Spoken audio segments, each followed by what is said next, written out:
The following program is underwritten by the generous support of Associates of Glens Falls and Loomis and Lipan Insurance. Since 1852, they have been assisting both businesses and individuals across the country secure the most comprehensive insurance products available. Associates of Glens Falls and Loomis and Lipan are one of New York's largest independently owned insurance agencies.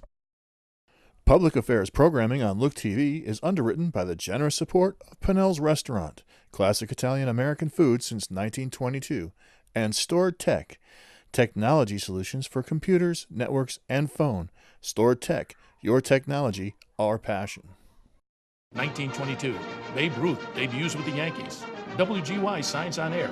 Exterminator wins the Saratoga Cup, and Pinnell's Restaurant opens its doors for the very first time. For 5 generations, Pinnell's has been preparing delicious Italian food, served in a comfortable, home-like setting where everyone is welcome. 90 years of authentic Italian recipes, 90 years of the freshest ingredients, and 90 years of the finest classic Italian dishes, all made daily by hand. Pinnell's Italian Restaurant, a Saratoga dining tradition since 1922. Firms deal only with prevention, the systems that block hackers and viruses. Stored Tech knows the root cause is actually good people doing bad things. So we offer a security training program which includes certifying all participants to show they understand the basics. Technology solutions for computers, networks, and phones. Stored Tech, your technology, our passion.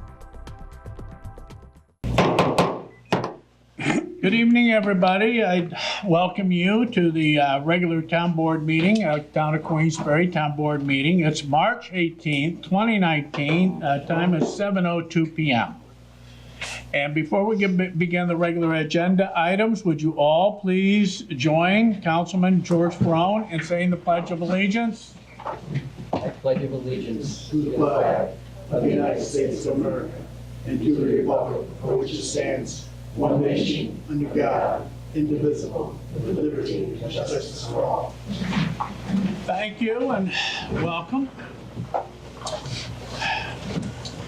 The first items on our agenda, a call for entering into the Queensbury Board of Health, and we have 3, one public hearing and 2 resolutions setting a public hearing.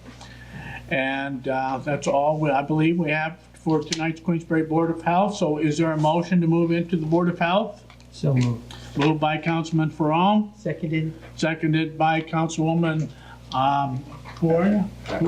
Mildred. Atherton.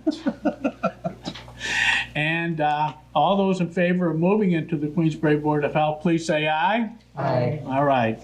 So any nays? No. So we're now in the Queensbury Board of Health.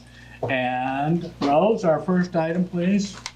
It's the public hearing on sewage disposal variance application of Peter Collins. All right. So Peter Collins of 17 Holiday Point Road. Dennis McElroy, Environmental Design Partnership, is his agent and designer of the system.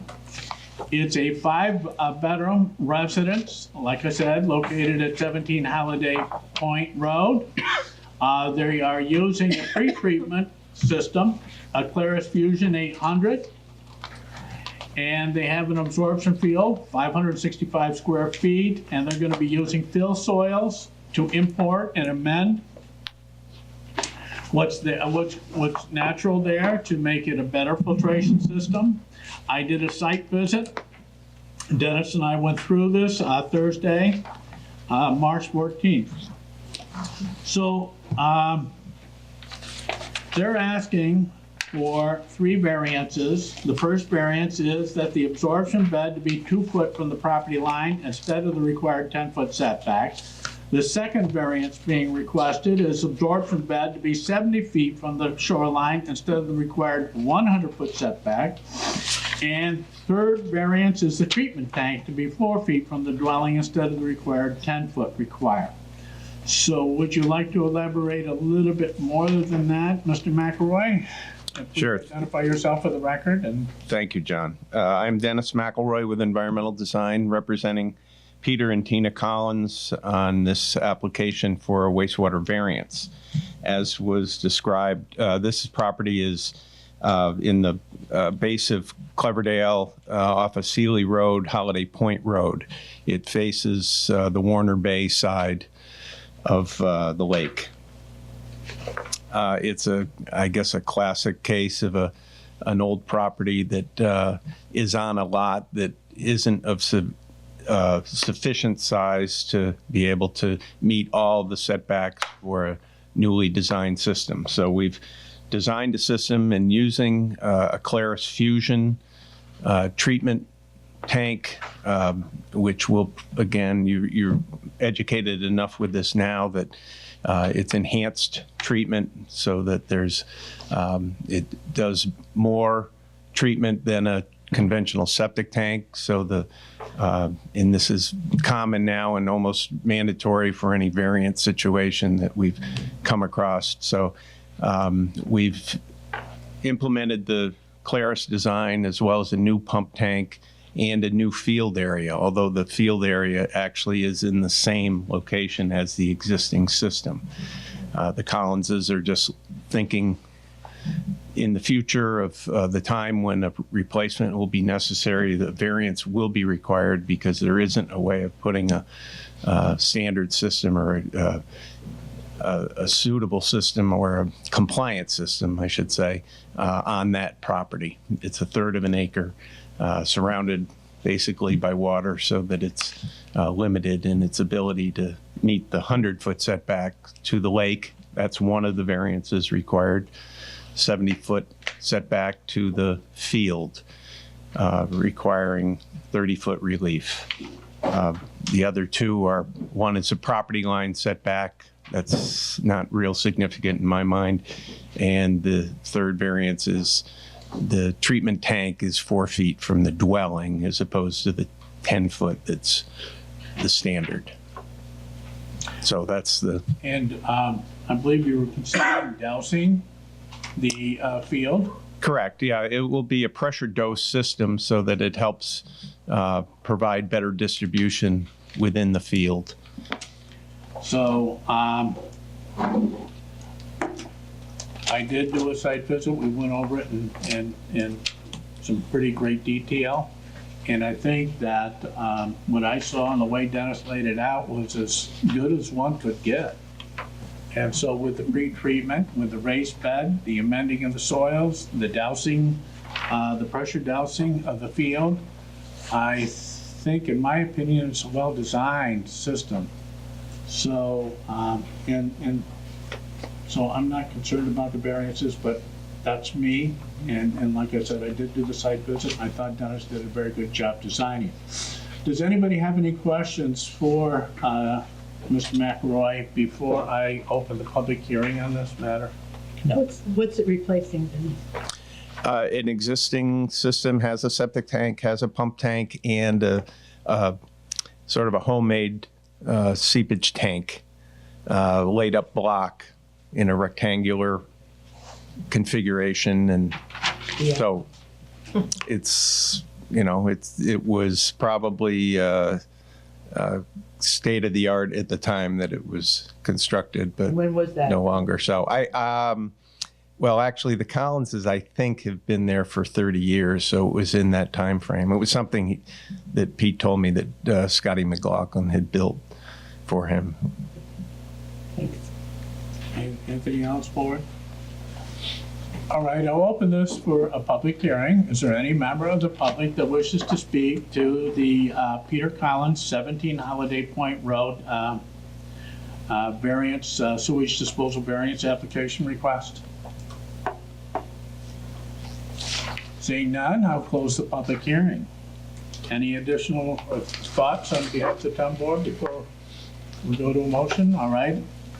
Is there a motion to approve? I'll introduce.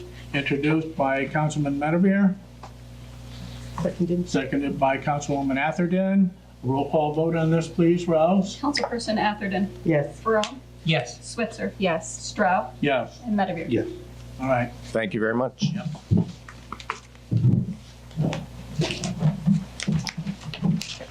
All right. The next two resolutions are setting public hearings. Rose, are you ready? It's a resolution setting a public hearing on sewage disposal variance application of Joe Monahan. All right, Joe Monahan, 3 Fielding Place. It's located on the corner of Cleverdale Road and Fielding Road. It's not on the lake, but not far from the lake. And they too are proposing putting in a Claris fusion system, but only a 450. It's a 3-bedroom. So there is an existing cesspool, and this will replace that existing cesspool. And they're asking for 2 variances. 1, leaching system to be 89 feet from the well in lieu of the 100-foot setback. And 2, dispersal location to be 5 foot from the dwelling in lieu of the required 20-foot setback. And the building has a crawl space for a basement, if that makes a difference. So the agent is Eric Murdoch, PE. And so this is to set the public hearing for April 1st in this building at 7 p.m. So is there a motion to set this public hearing? So moved. Moved by Councilman Ferone, Second? seconded by Councilwoman Switzer. Roll call vote on setting the public hearing, please. Rose? Councilperson Perone, Yes. Switzer, Yes. Stroud, Yes. Medevere, Yes. and Atherton. Yes. Motion passes. Public hearing on the Joe Monahan 3 Fielding Place sewage disposal variance application will be Monday, April 1st. Next and last resolution for the Queensbury Board of Health, please. Rose. It's a resolution setting a public hearing on sewage disposal variance application of Ogden Family Trust.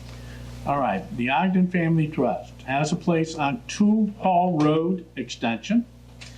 The agent is Rusinski Hall Architecture, and they are asking for 3 new 1,500 gallon septic or holding tanks, for a total of 4,500 gallons of capacity in lieu of a sewage disposal system for this residence. It's a seasonal camp located at 2 Hall Road Extension in the town of Queensbury. So this is to set a public hearing for April 1st, and it'll be held in this room, 7 p.m., or there shortly thereafter.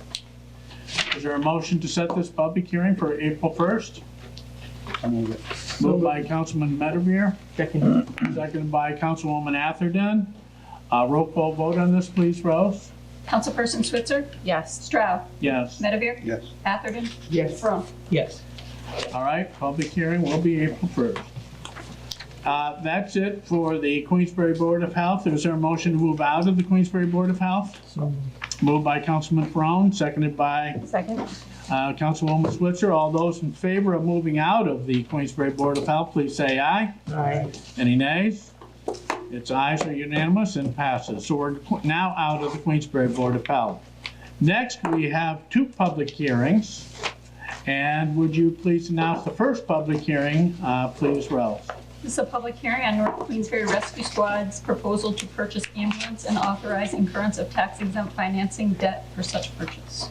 All right, the North Queensbury Rescue Squad wishes to replace and trade in one of their older ambulances, a 4-wheel drive, 1997 Ford Ambulance 725, and purchase a 2018 or newer 4-wheel drive ambulance at a purchase price not to exceed $225,000. They would have $10,000 from their current budget, and $215,000 maximum would be tax-exempt financing with a 10-year term from the Boston Small National Bank. And that would be tax-exempt financing, and that requires a public hearing. So, whereas today, we're holding that public hearing concerning the squad's proposed purchase and tax-exempt financing as required by the squad's agreement with the town and the Internal Revenue Code. And we're here to hear all interested persons on this matter.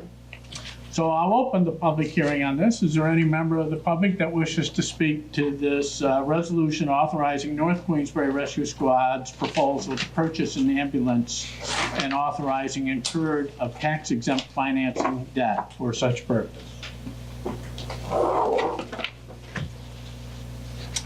Any thoughts, questions from the town board? All right, hearing no interest on behalf of the public to speak to this particular hearing, I'll close the public hearing, and I'll entertain a motion to approve authorizing North Queensbury Rescue Squad to go ahead with the ambulance.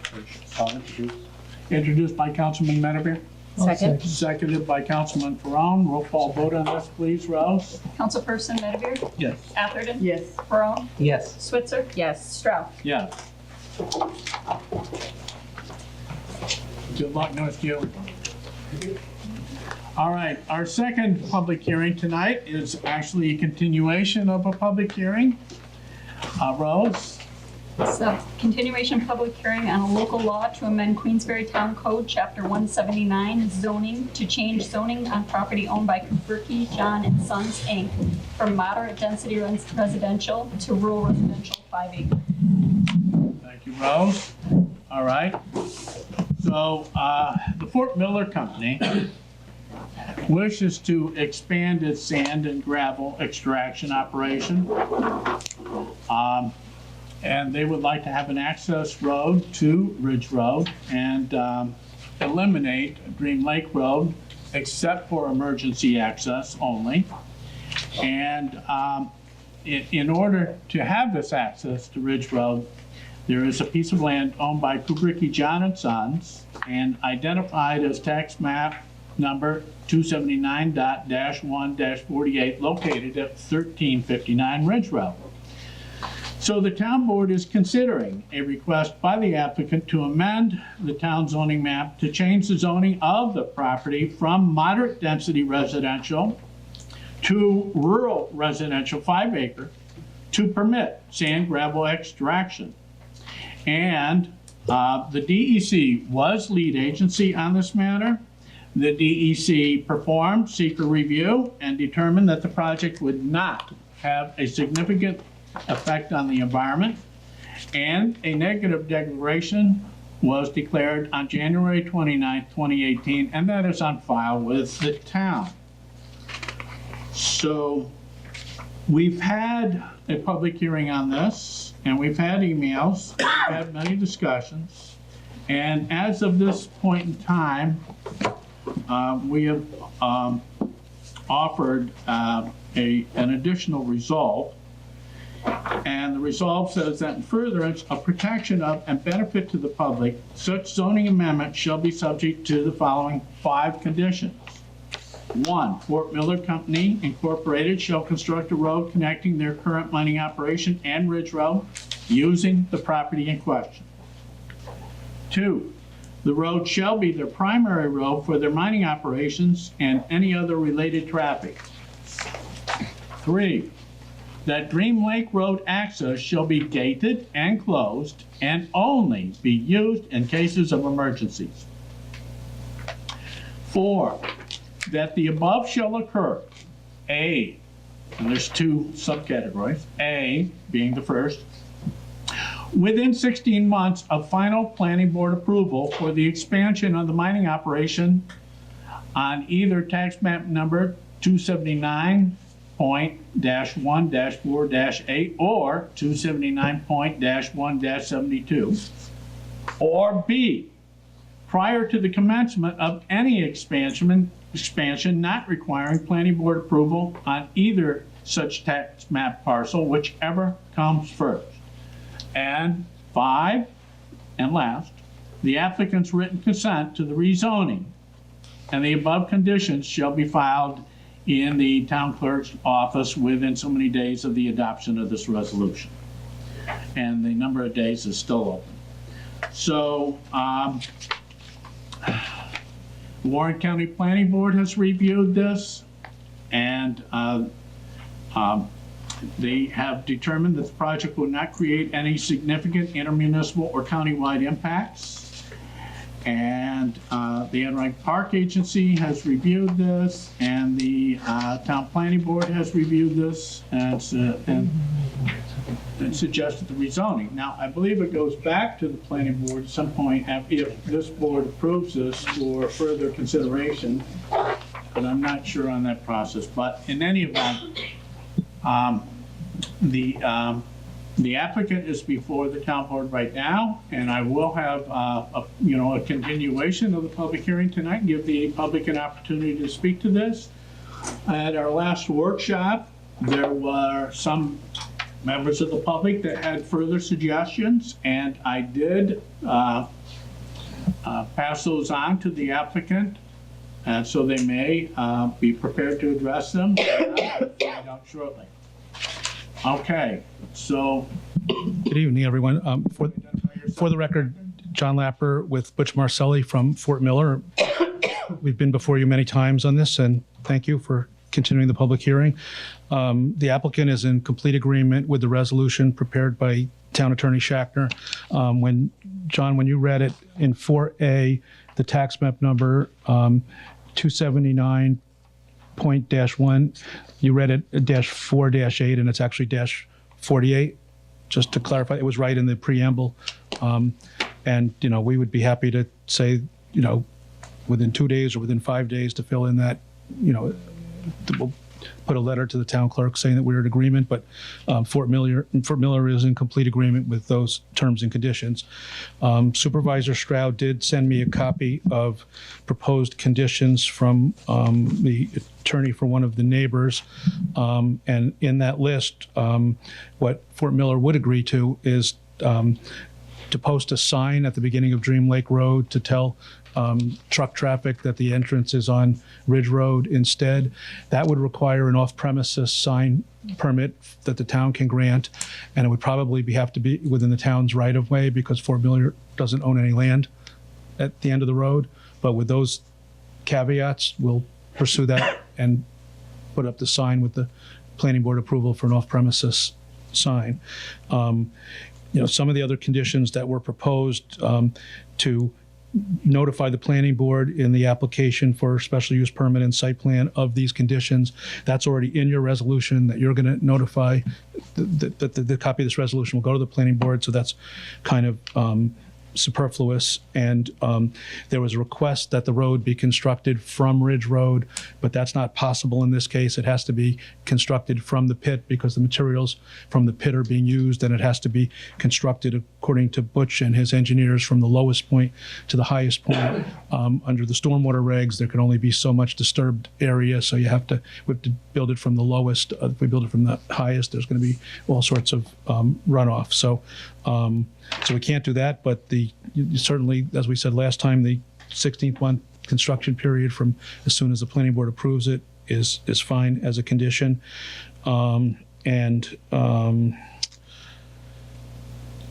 There was a request from the neighbor that if there was any violation, the rezoning would be terminated, and we can't agree to that only because this is a large operation and hundreds of thousands of dollars for this road. If some truck driver makes the wrong turn, they can't give up the zoning, but there's plenty of penalties for the DEC under the mining permit for the town, if there was a violation, and they'll do everything they can to make sure that there isn't, and posting a sign is a good idea. So, with that, after the public hearing, we'll ask you to approve this with the town resolution plus the sign. So you're suggesting that if you were to receive permission, vis-a-vis a permit or whatever is needed, that you would post a sign at the beginning of Dream Lake Road, basically saying that it's not for truck traffic, that trucks going to the pit have to go around to Ridge Road. Well, how about other vehicle access? So the sign would basically say this is not an access. Yes. Or is it called the Fort Miller Mining? Yep, we word it any way the town board wants. On the signage that the access to the mining is on Ridge Road. Ridge Road, and give more specific directions or something of that nature. Absolutely. Okay. Any questions on behalf of the town board before I open it to the public?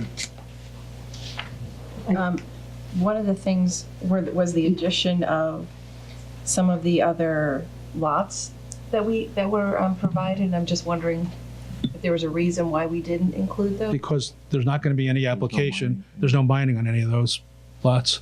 Those are the lots along 149 that have wetlands that there was a previous plan before the Ridge Road plan came up to go through those parcels. They're not suitable for mining. They're not going to be in the application for mining. That's not where the resource is. So can you tell me what the truck traffic will be? I mean, along Ridge Road, once that's, if that's established? How many trucks? Volume? On average, I think I don't have it right in front of me, but at one of the meetings I put it in writing. I think it was like 13 trucks a day on average. There may be 20 on one day and 6 on another day. But over the year, when we're doing it, it's about 13 trucks, 14 trucks. Heavily and loaded, right? Well, they're legally loaded, yeah, because they go over a scale, yeah. And that's a state highway, so that's, 9L is it? And those trucks are existing legally today on Dream Lake Road and Bay Road in front of neighbors' houses. Yeah, and what will be the traffic? Will it go up Jenkinsville Road?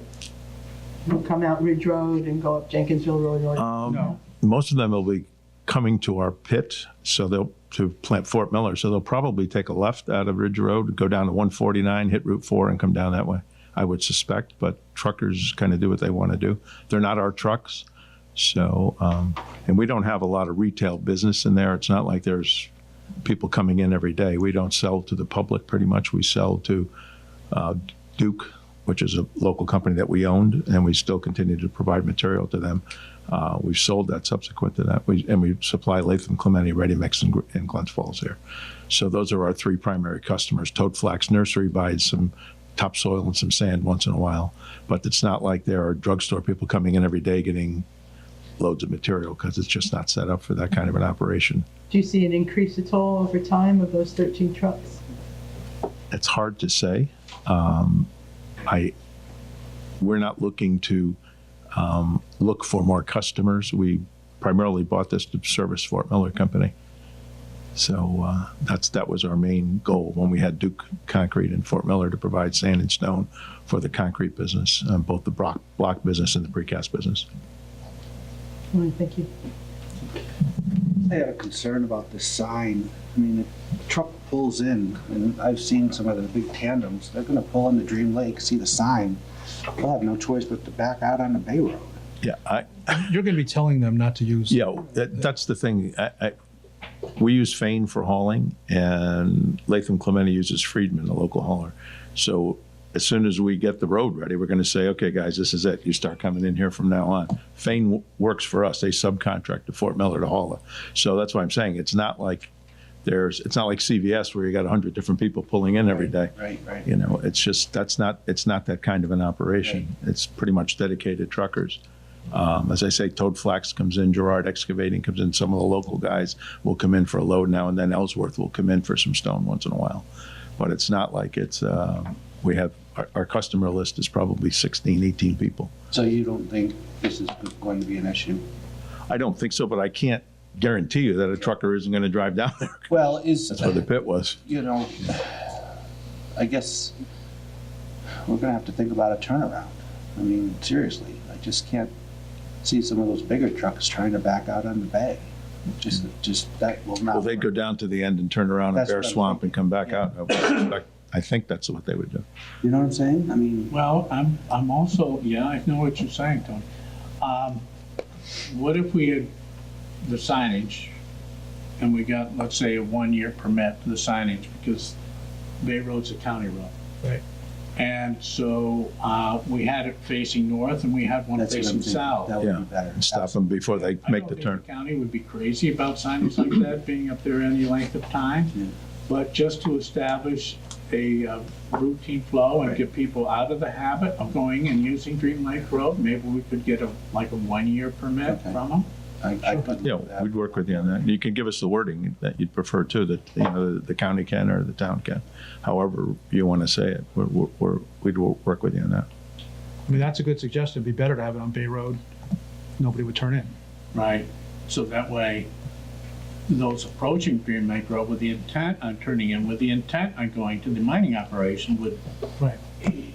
But as you said, we need the county because it's their right of way. All right, so. I can do that. Is there any way to You sure that the trucks don't go up Jenkinsville Road? We talked to Dave Duell. Duell about that, and limiting the amount of weight is really the only thing we can do there. We need to work with him on that. Because Well, these guys I don't, did talk to him about that. He says, well, our trucks use it, right? and there's other mining operations on Jenkinsville Road that use it. Yeah. So it'd be very difficult. You know, what would be the unintended consequences of setting a truck limit and prohibiting trucks of a certain size? It may have unintended consequences. Understood. So is there any way to ensure that your customers don't use Jenkinsville Road? Well, we can't regulate that. That's, a trucker comes in and they're going to go where they're going to go. I can't tell them. We try to tell them to tarp their loads. We try to tell them to slow down. But again, they're independent haulers, so You have a relationship with them. You're paying them. yes. They should take direction if you at least provide it that they should stay Yes. to Jenkinsville, go down to. I don't know. Yeah, I don't even know the route Jenkins. I know don't you're think not- our trucks go to You're not gonna Jenkins. be able to administer that, but Right. at least you can. Oh, we would happy to, Yeah. We would give them a notice, absolutely. We don't want people going up Dream Lake Road either. So that's the whole point of this. So we will, as I said, the Fane and Friedman are 90%, 95% of the trucks going in and out of there. Duke hauls with its own trailer. So, I mean, it's not like we have to notify 150 people. I'd say there's not that much. And so that, we will do that. We're going to do that. You're gonna advise them not to take. Well, Jenkinsville Road, I don't know where Jenkinsville Road is. I don't know if that's the one down by Reuben Ellsworth's pit there. And Yes. yeah, I can suggest they don't go there, Right. but I can't make them go there, and I can't give you assurance that I can prevent them from going there because they get in the truck and they drive. So I don't want to mislead you by saying, yes, we can do that. But you would advise them not, could you advise them not to? We could, certainly, if that's a request for other reasons, we'd say, please don't do that, yeah. But I can't guarantee you that that they're not going to do that. Because there obviously is an issue on Jenkinsville, that if they do use Jenkinsville Road, there is an issue. We've had residents complain about the possibility of more trucks on there, because there's already a lot of trucks going down there. And so they're very concerned. So anything we can do to. Yeah, our trucks wouldn't be going that way. They would be going down, I would think they'd hang a left out of the pit, hit 149, go to Route 4 and come down that way to get to Fort Miller. I agree with that. Yeah. Yeah, But you have to remember that Rubens and O'Connor's pits are right there. right. And, that he just knows where his stuff is going. With Reuben and O'Connor's, that could be going anywhere. Right. So on any given. But that's day- already existing. Right. So. As ours trying to is. prevent further. Ours is existing too. But not there. Right, but there's no Not exit there. off of, Not onto Ridge Road right existing now. there, Yeah, right? It's but there was one there. Kabricki was there and they had a gravel pit there. how much that was. Okay, thanks. You're welcome. Anything else from the board?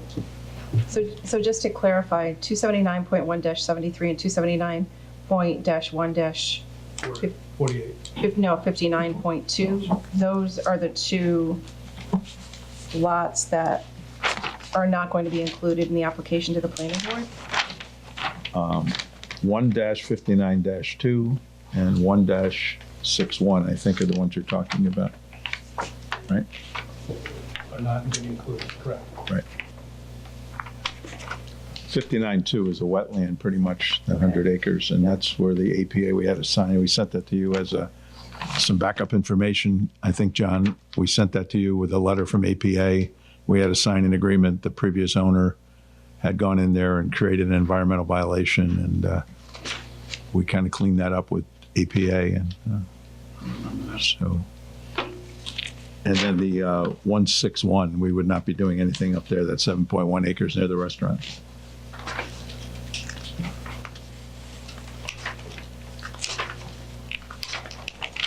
All right. Does that clarify? Does that answer your question? I'm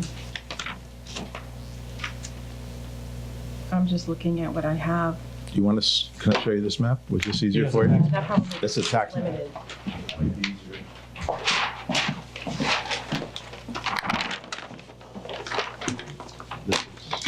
The restaurant's up here, the light's right here.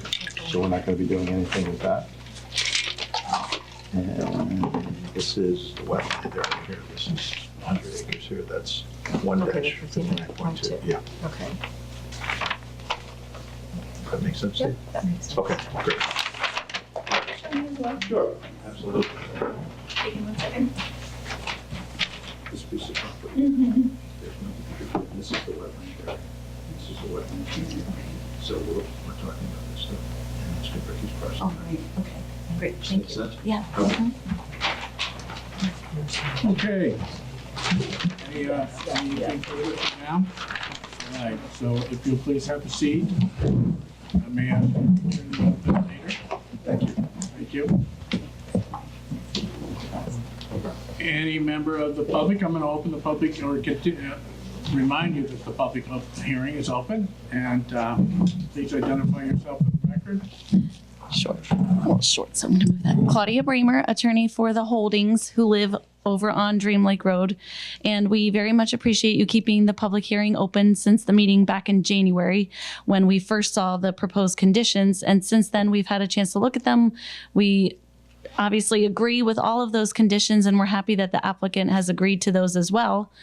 We did provide some additional comments and did make some comments at the workshop last week. Some of our comments were addressed tonight. The one about the sign, that's great. Having something out on Bay Road, I think will really help prevent people from inadvertently going down Dream Lake Road once it's been closed. The other thing was the typo with that one lot number definitely needs to be changed to -48 to include the Kubricki lot. And then with the other three lots, Councilwoman Switzer, 72 is the one that I believe they are expanding into.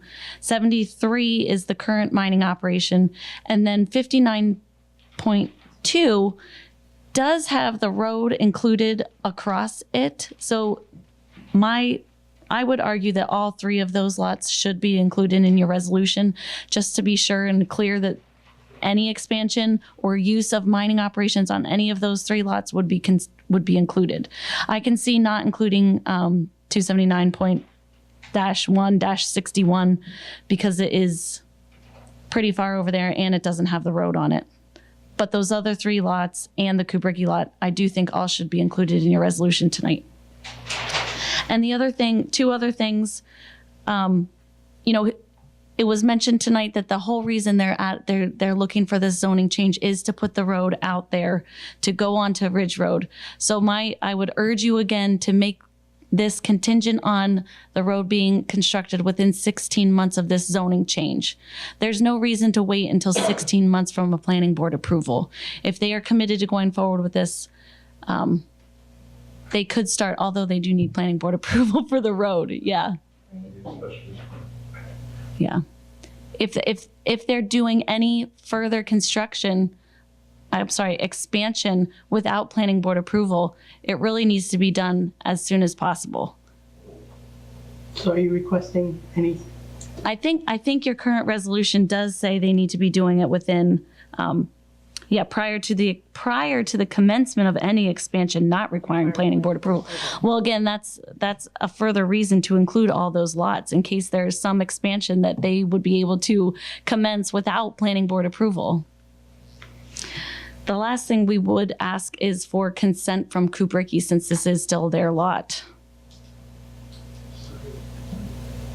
They did sign on to the zoning amendment request form, but that doesn't mean they have consented to all of these conditions. Thank you. Okay, thank you. Any questions? Anybody else from the public like to speak to this?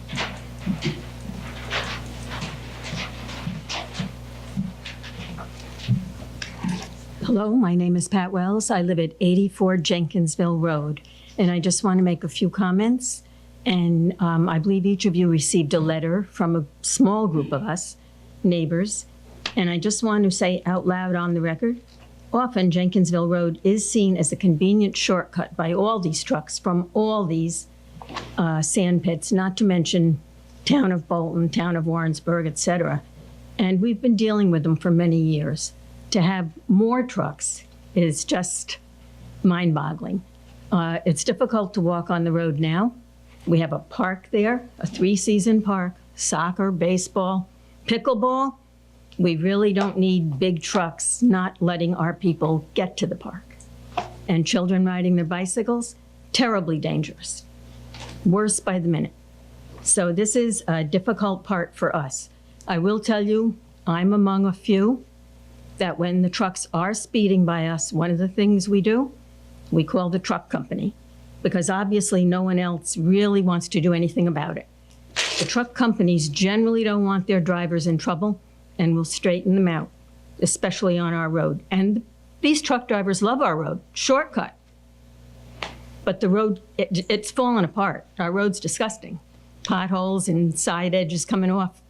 I invite you to take a walk over and take a look. I just wanted to remind you of those things. And I think that's it. We are in a moderate density residential area where I live on Jenkinsville Road, the entire road, which means we're a walkable neighborhood. Come over and walk with me. Let's see how many times we have to jump into the bushes and into the edges. Bring your kids on bikes.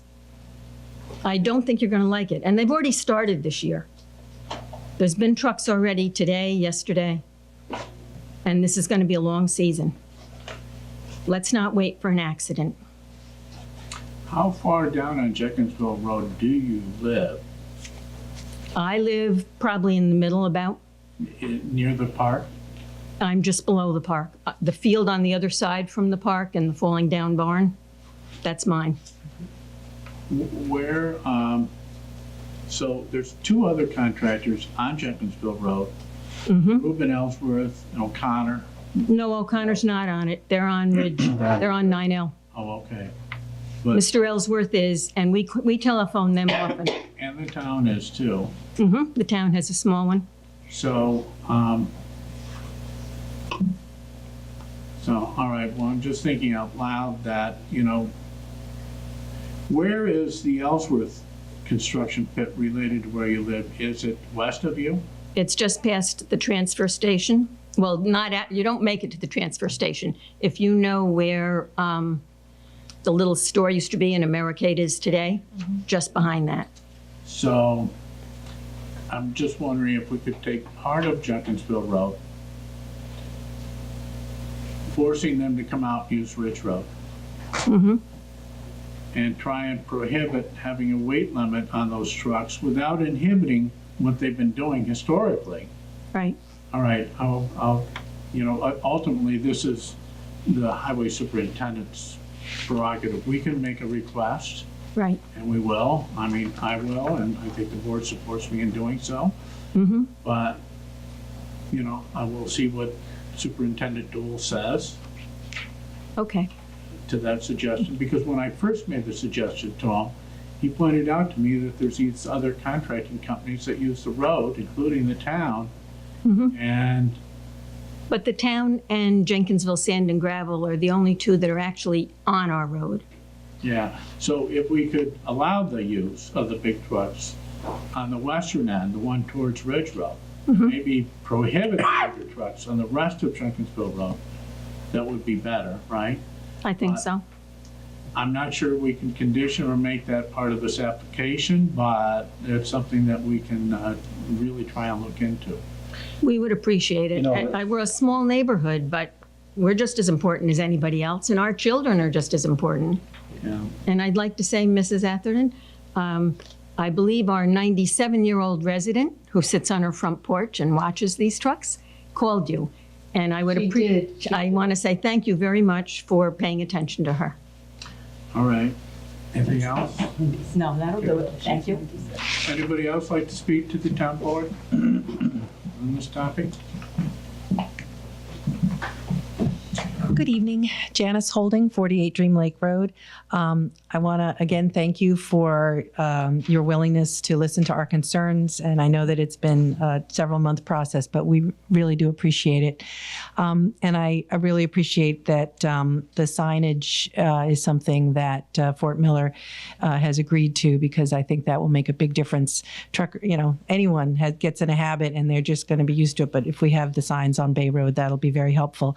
The only other thing that I would ask then is that the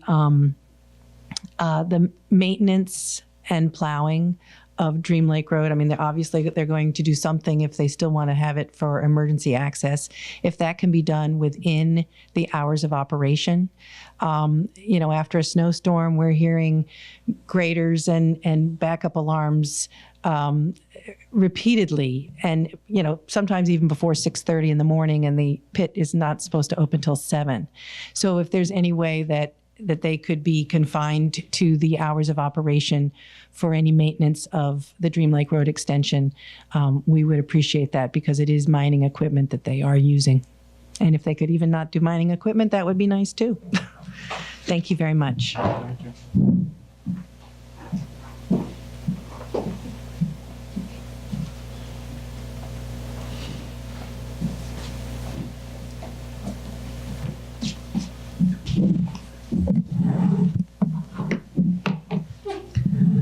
Good evening, I'm Andrew Holding, also from 48 Dream Lake Road. I again want to thank the board for making what I consider a good faith effort to arrange conditions on this resolution that'll make everybody happy and everyone safe.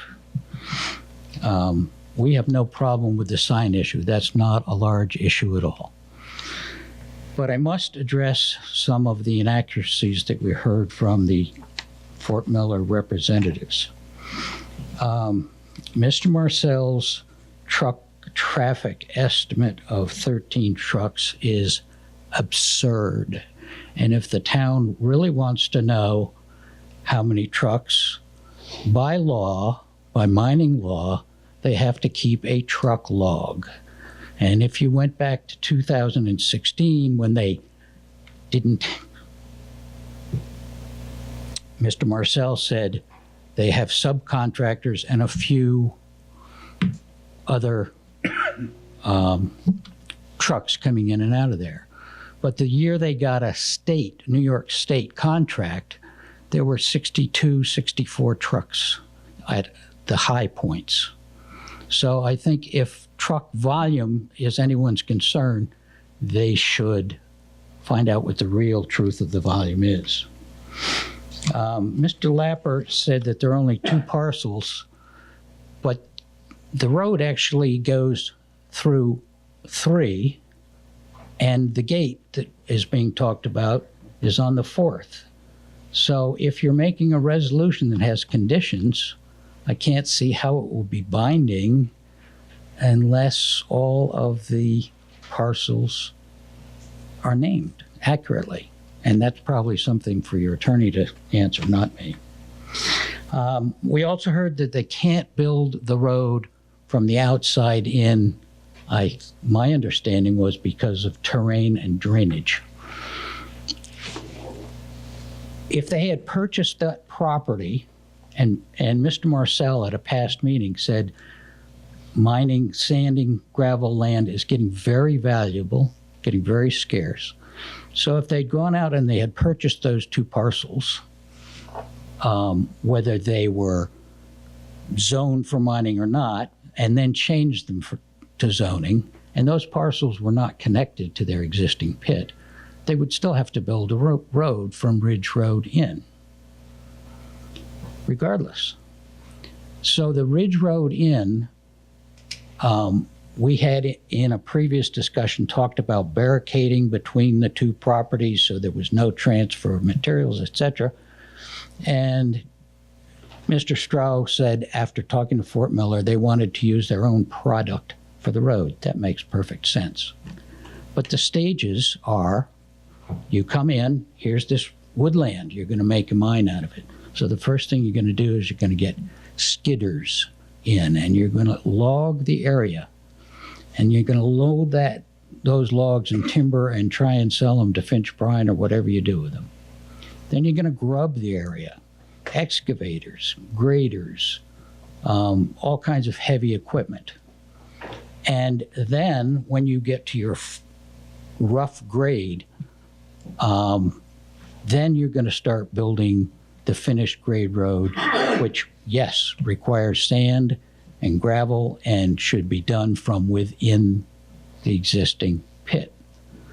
But all we're trying to determine is every log that's cut off of that hill, off of those 42 acres that they're going to develop, going to come through Dream Lake Road? Are the skidders going to come through Dream Lake Road? Are all the excavators for the grubbing going to come through Dream Lake Road? That's not reasonable, because that 16 months will destroy Dream Lake Road and destroy the land values. I mean, that kind of, we're now tripling. Not only do you have the sand and gravel trucks, but you have all the heavy equipment, you have all the timbering going out. That's an extremely important part to us, that the rough work be done as it was a newly purchased parcel. We're going to go in there, clean the land, because you don't need sand and gravel to do that.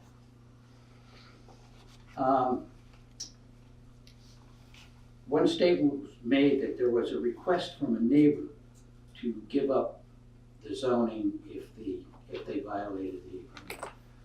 The discussion, and I'm fairly sure that an attorney has read previous minutes of previous meetings. That was what was offered by the Queensbury town attorney when we were talking about how to hold them to the agreement. And if you review the minutes, it's very clear. Several people said, that's it, the zoning disappears. And I think it even got carried to the point of discussing that Queensbury would issue a stop work order and enforce it. And this, again, goes back to what I said, a couple $1,000s in fines, or do this, do that to get it done. It's done all the time. And that's what we're trying to avoid. We're just trying to be careful. We're ready to support something that is going to guarantee that there's going to be mining next to our home for decades. Fort Miller maps show my property line 350 feet from their property. And it's going to go on for decades and decades. At this point, to be completely honest with you, I don't know why, but I'm convinced that the town has decided that this is good for Queensbury. So it's going to go through. So all we're begging is that we be protected during the process. That's really what we're trying to do. As I said, I wish I had brought the map. We had their maps we had copies of I made off of maps that they presented. And it clearly shows the road runs up through 4 parcels. So all of those 4 parcels need to be included.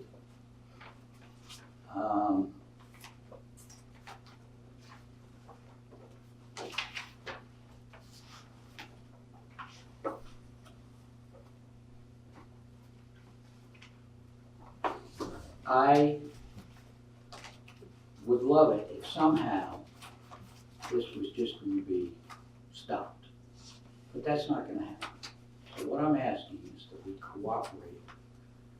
You've made a wonderful first effort by having a strange, if it may be, but having a workshop, looking at material that we've sent you.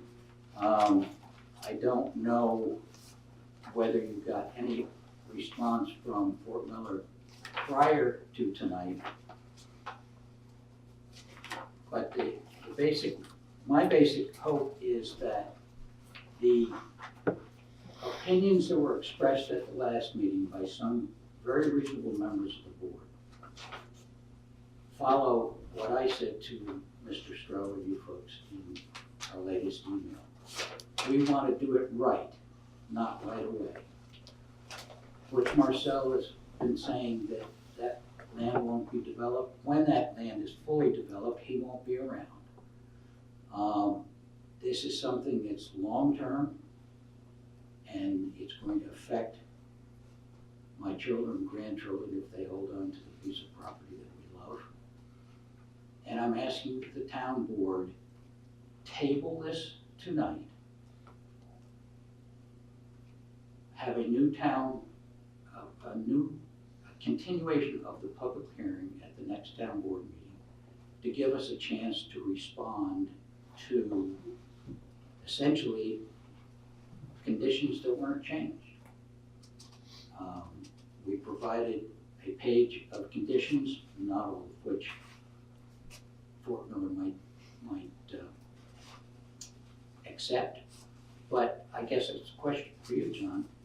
When you sent them that, did you also send them the second page, which was the rationale behind each one? I sent them what Claudia sent me. Okay. So they've seen the rationale. I don't know how we can get any meaningful dialogue going on, but what you've started to try and do, I think can still be accomplished. If you table this for just the next meeting and give us that 2 weeks to, I'd be happy to talk to Mr. Labber and Mr. Marcel. All we're trying to do is protect the home we bought before the land they are expanding into now was even allowable mining land. It's a beautiful 100 and some odd acres and some wetlands. We thought we were protecting, and now we're asking at least to protect us during the process of expanding this mine. So you say that you would prefer this not be done at all, but that would mean that the traffic would still go on Dream Lake Road. That wouldn't change. So is that acceptable to you? Well, if you read all the minutes, you'll find Mr. Marcel's statements. I'm not going to try and quote him, but I can paraphrase him very closely. Mining land is getting very expensive. We even have foreign countries buying up mining properties.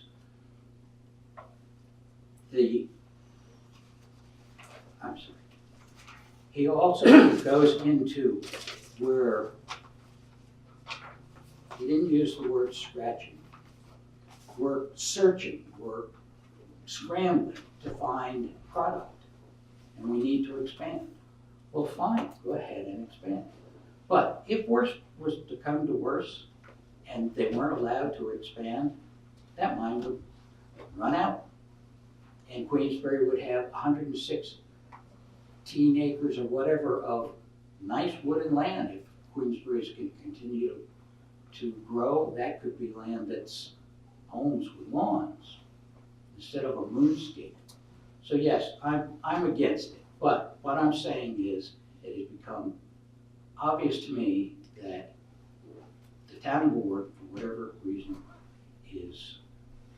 wishes to move this along. And I'm asking you not to destroy our neighborhood, not to allow them to destroy our neighborhood in the effort to make that expansion. That's all we're asking. Yeah, I just have to pursue just one more question on this because I don't fully get it. I'm sorry. Suppose we said tonight, no, we're not going to allow any of this to happen. You would still have traffic on Dream Lake Road for the next, 20 years or whatever. Is that acceptable? Yes, in the size pit. I mean, we've lived with it. All right. I've said this before. I don't believe in buying a home near an airport and then complaining about it. Yeah, no, I got it now. Okay, thank you. But it's, have I clarified? Yeah, you have. Thank you. That would also save 10 homes on Ridge Road that are going through in a couple of years what we've been going through for the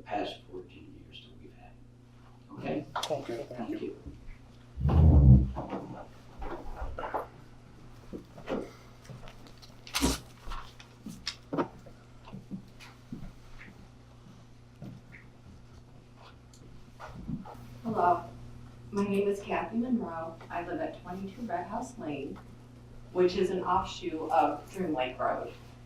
And I just wanted to touch upon the last point when you were asking Mr. Holding about still having traffic on Dream Lake Road if the zoning laws weren't amended. And I would be okay with that. I truly feel like we're going from the frying pan into the fire. I bought a house by a gravel pit. I've never been in front of this board complaining about the traffic. But I do believe if it is allowed for a new mining operation to be developed, that I will hear the noise from that development based on everything Mr. Holding just outlined of a new mining operation. That noise will travel right down Dream Lake Road. Dream Lake, excuse me. I believe that noise will travel down Dream Lake. And picture where the current mining operation is right now, and picture where the current firehouse is on Bay Road. I walk in the morning sometimes, and I was walking one morning and heading north back towards home, towards Dream Lake Road. I'm right in front of the firehouse, and I hear a noise. And I'm looking around, there's nothing going on at the firehouse, there wasn't any traffic. I'm looking up at the sky, and I'm walking along towards Dream Lake Road, and it's getting louder. And I was like, oh, that's equipment from the pit. So that's how far the noise from a mining operation would travel. That's quite a distance. It's loud, it's noisy, and I truly believe a new mining operation is going to affect our quality of life for decades to come. So that's why I've been coming to these meetings. And I wanted to see where this was going.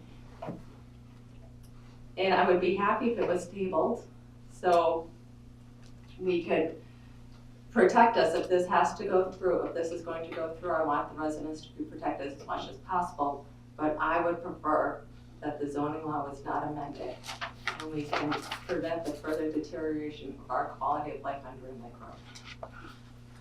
Thank you.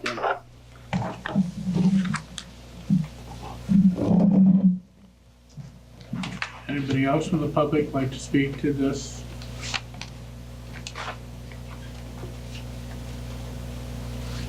Seeing none, town board would like to be up to your turn for questions.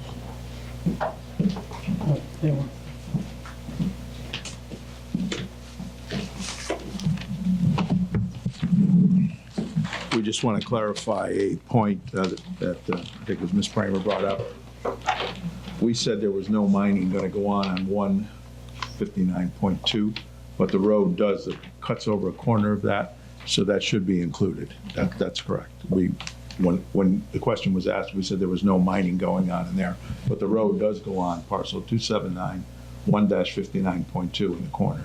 So that would be included in the parcels of the resolution. So all four would be listed? 1, 2, 3, 4, that's correct, yes. So I just wanted to correct that before. So just for the record, the four parcels that you're referring to.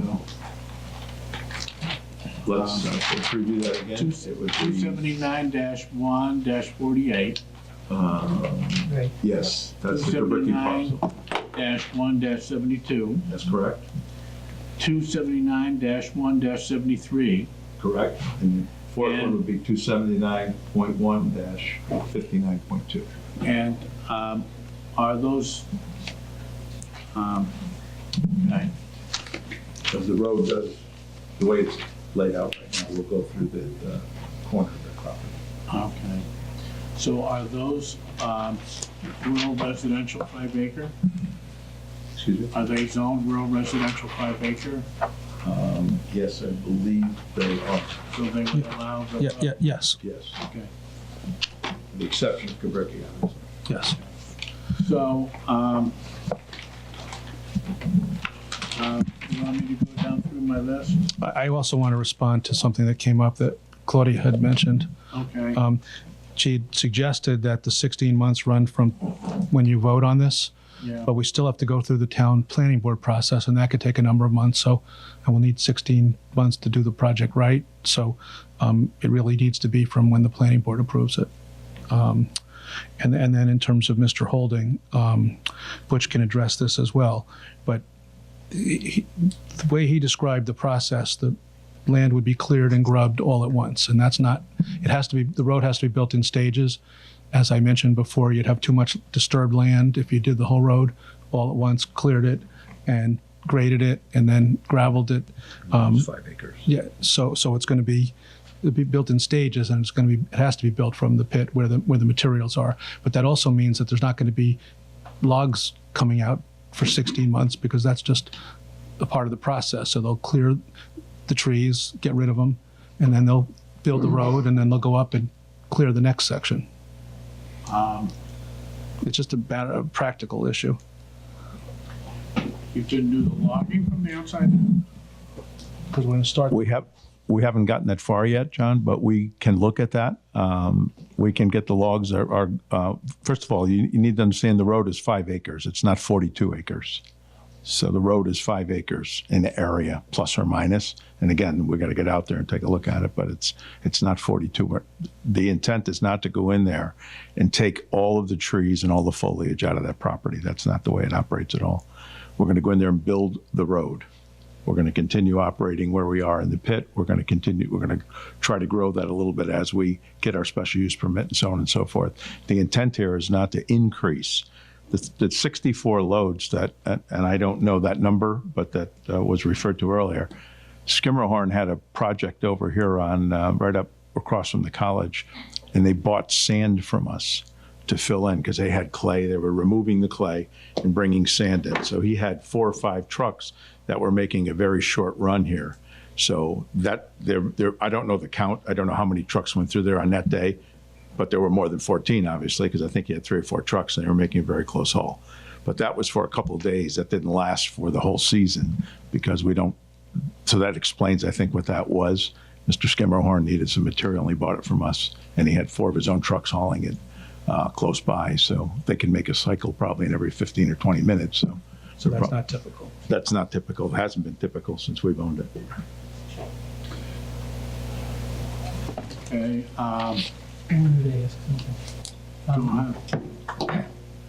Not to create a hardship for you, but if there was any one thing that was said here a little bit earlier that kind of struck me was the fact of which direction the road's going to be built and how the construction of the road, if from the pit out, is going to cause a lot of activity on Dream Lake Road, activity of materials, logs, whatever. In that you have such a large area to begin with, as you're constructing that road out, can you just store that stuff someplace on the side so that it could be brought out off of later Ridge Road later on? That's something we can look at, George. When I heard that, again, I haven't sat down. We haven't made final plans because this thing's been going on for 4.5 years. And so at some point when we get ready, we'd be happy to sit down and talk about that with the town. I can't promise you that there's not going to be another truck. See, that's the hard part is that, I can't make commitments to you until we get approvals and we get a road and we have to get a design and special use permits, and then we can put a construction plan together, because I'm sure the planning board is going to ask for, what are you going to do up there? Mm-hmm. They're going to want to see a plan. They're going to want to see a section of the road, and we're prepared to do all that. So we recognize and understand what you're asking, and that could be a possibility.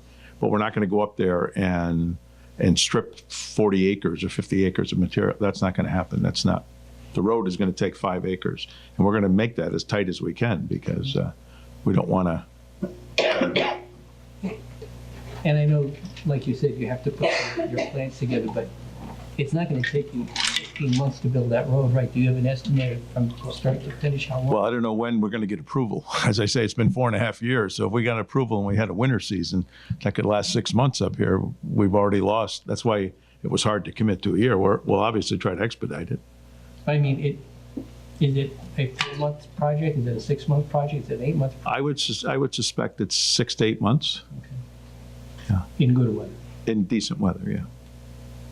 And we're going to try to do it on a small scale. We're not coming in there with scrapers and large pieces of equipment. We're going to try to do it with our own equipment pretty much. So, and we use a local guy that's crushing for us, Jim McGee, and he's got some equipment. So the plan isn't to come in there and create havoc, but to kind of do it in an organized manner and sections at a time, because we've got to be careful of the DEC is very concerned about, obviously, the runoff and so on and so forth. So we're not going to go in there and just chop everything out. We have to kind of do it in stages and try to make it make some sense.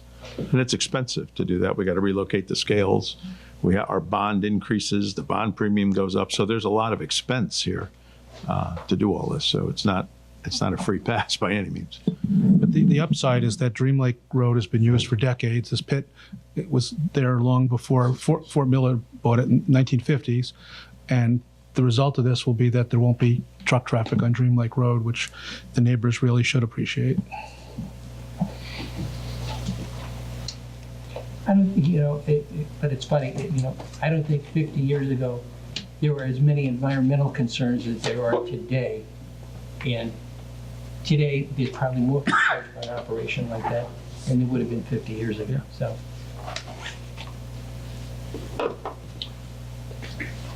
Anybody else have questions for the applicant?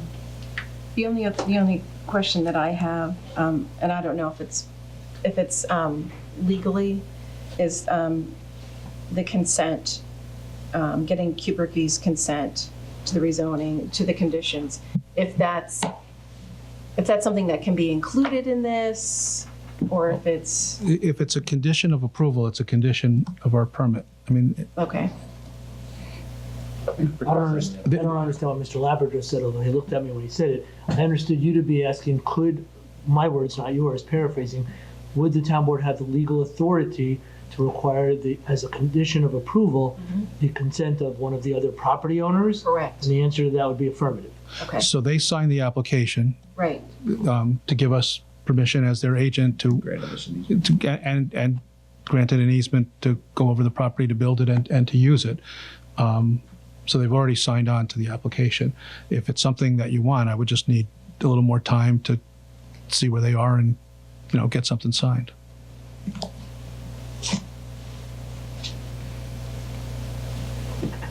So is this one of the property owners? You don't own the piece of property? That's the Kubricki piece. We do not own that. We have an easement that we filed with the Warren County.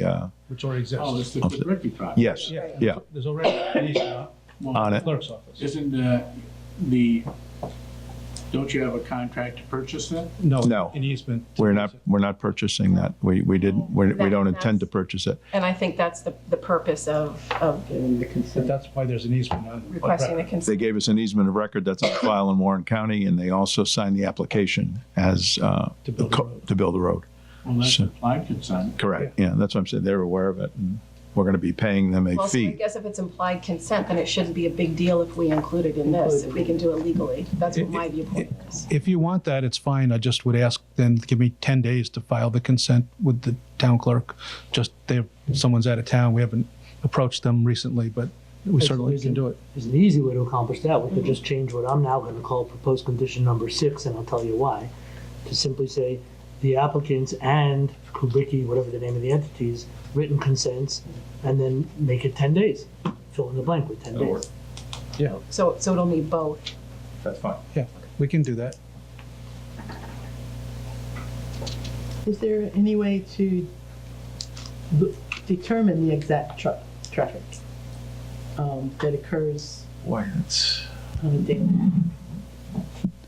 Because there seems to be a big... I gave you the averages. I'll go back and look at that and give you that information. I think I provided it to the town board before when we were talking. I know we talked about it at the planning board. The average is like 14 or 15 if you take the average. Right now we're getting 3 or 4 loads a day, 5 loads a day maybe out of there. Well, I know, but that's an average, right? You asked me for an average, so you could have 30 on one day and 5 on the other, and the average is 17. Could be 30 a day. I mean, the max might. It could be. It could be 12. It could be. When Skimmerhorn was doing the work, Yes. somebody said it was 60. I didn't count them because I did, but. And that was unusual. That was they were looking for material. We had it. They bought it close by. They used their own trucks and came in and did it. That was I think what Mr. Holding might have been referring to. was Mr. Skimmerhorn's material. And it appears that everybody has a consensus as to, or agreement, I should say, as to desiring some kind of signage on Bay Road, but again, we don't have the jurisdiction to approve such a thing if it's a county road. We can request it, right? You asking me this question? Yeah, I'm asking you. You don't have the authority to grant the permission to put a sign on the road because it's a county road, but you do have the authority to make it a condition of a rezoning. And if the condition fails, then the rezoning fails. Well, we would say best efforts, but we can't control that. Up to the town board. Otherwise, there's the problem, as Tony pointed out. There would be a big problem in turning around. So number 7 would be some kind of language on the signage. But you can't hold us, you can't require it, because we can't, We don't own the property. Can't control it. We'll agree to apply for it.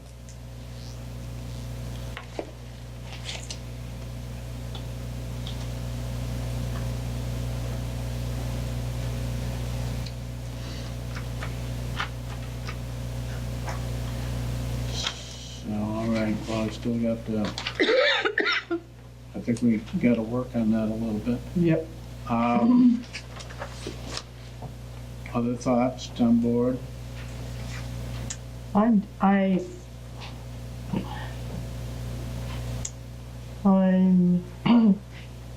unsure now because of mainly the effect on the citizens, on, the residents of the area. And hearing Dream Lake Road saying, because I thought, there's been such a history here, that I thought the original, one of the original reasons was to get the traffic off Dream Lake Road. If they don't actually care, given a choice between having another pit and a road, as opposed to not having that and having Dream Lake, they seem to be willing to go. Those are only a few people. I think there are 14 homes on Dream Lake Road. You've only heard from a few people. You got to believe the majority of people are pretty happy with this. And if I remember, the testimony of some of the people that spoke tonight spoke in favor at one time of an alternate access, especially when it was going to go out to 149. But DEC and wetland conditions over there kind of made it difficult to locate a road there. And it appeared to be easier to locate the road out to Ridgewood, taking the burden off of Dream Lake Road. There clearly was some desire on behalf of Dream Lake Road residents. I know I'm hearing a different story tonight, but to get the heavy traffic off of their residential road and give them peace and quiet again. And they were very happy, if you remember, that we would gate the Dream Lake Road access, which was their suggestion. So there's kind of conflicting thoughts here. And that the Dream Lake Road would only be used for emergency purposes. That went over well with the residents in general. So keeping that in mind, I find it difficult to believe that the quality of life would be better for them leaving the existing conditions as they are. Have we heard it from anyone on Ridge Road as regards their any concern? So keep in mind, there is going to be a planning board here. Right. But we haven't heard of anybody. Kip Grant came by. Was he concerned? Yeah, he's concerned. Yeah. That's part of the noise. But it's, the operation inside isn't changing. It's just the movement of the truck. Yeah, it just seems like you're moving the issue from Dream Lake Road to Ridge Road and other roads. You're moving it to a less populated area. Right now, there are a whole bunch of homes on Dream Lake Road where the trucks go right in front of their house. They'll take this private road right out to Ridge Road, the state road. That's a big difference. And they're away from the houses. And they're up by the transfer station. Those houses, I mean, and that was the woman who spoke, and I apologize, I didn't get her name. she kept on saying this is a new operation. It's not a new operation. It's an existing operation with a new entrance and exit, correct? Or am I missing something? Well, there's an expansion. But it's not just simply building. The mine will be going on for a long time either way. I'm sorry? The mining operation will be going on for a long time either way. Right. The existing one. Yeah, with Dream Lake Road. Right. And the other thing that I'm hearing is designing the road, construction, to minimize vehicle and equipment use of Dream Lake Road.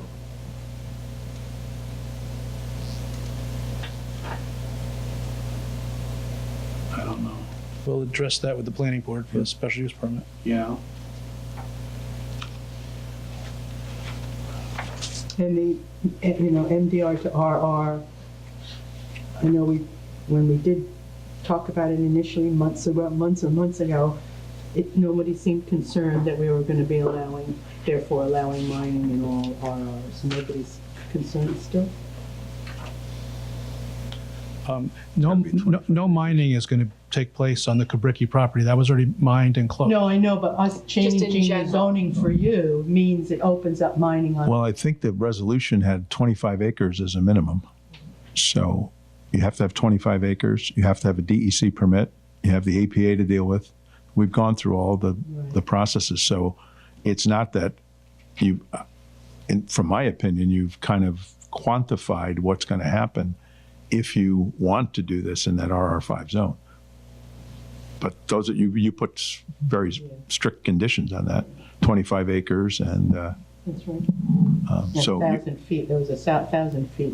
Yes. 1,000 feet away from your neighbors, right? Okay. Now, let me go down. Where are you on this, Tony? Well, I think we've beaten a dead horse at this point. I mean, the holdings met. We know what their requests are.